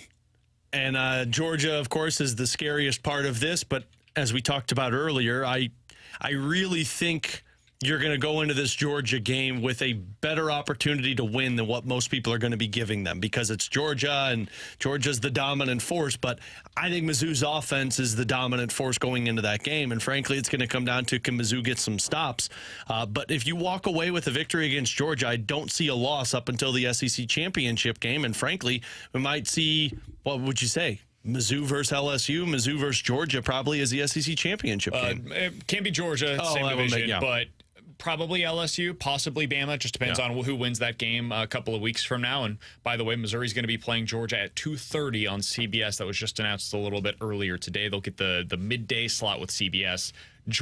Alabama versus LSU will be the nightcap in that one. Good. Which is awesome. We did not want to see Georgia down in Athens as a night game against Mizzou. We didn't need that. Last time we played Georgia in the evening, it was a heartbreaker. It was. It sure was. Last year in Columbia. I think you're right, Alex. I would say at this point, your expectation as a Mizzou fan should be 10-2. Yeah. That's the expectation. If you lose against Tennessee, Florida, or Arkansas, you didn't take care of business. You're a better team than those three teams. I truly believe that. I think you are a more complete team than any of those that I just mentioned. And you're going to have, 15, 20% chance to go down to Georgia and be able to win that game. Some Mizzou fans will probably hear that and say, BK, you're taking them too lightly. I'm not. That's a really good chance to beat an excellent team in Georgia. I'm lower on them than most. They're still really damn good, man. And you're going into what is going to be an incredibly hostile environment. It's going to be a tough road game for you. But if you can win 1 out of every 5 times you play that team, hey, man, puncher's shot. Let's see what you got coming out of the bye week. Really good place for Missouri to be. Best start for them since 2013. Chance to win double-digit games for the first time since then as well. For Alex Ferrario and Tanner Hendrickson, I'm Brandon Kiley. Certainly plenty more talk to have when it comes to Aaron Nola tomorrow, as you guys have come to expect from us here on BK and Ferrario.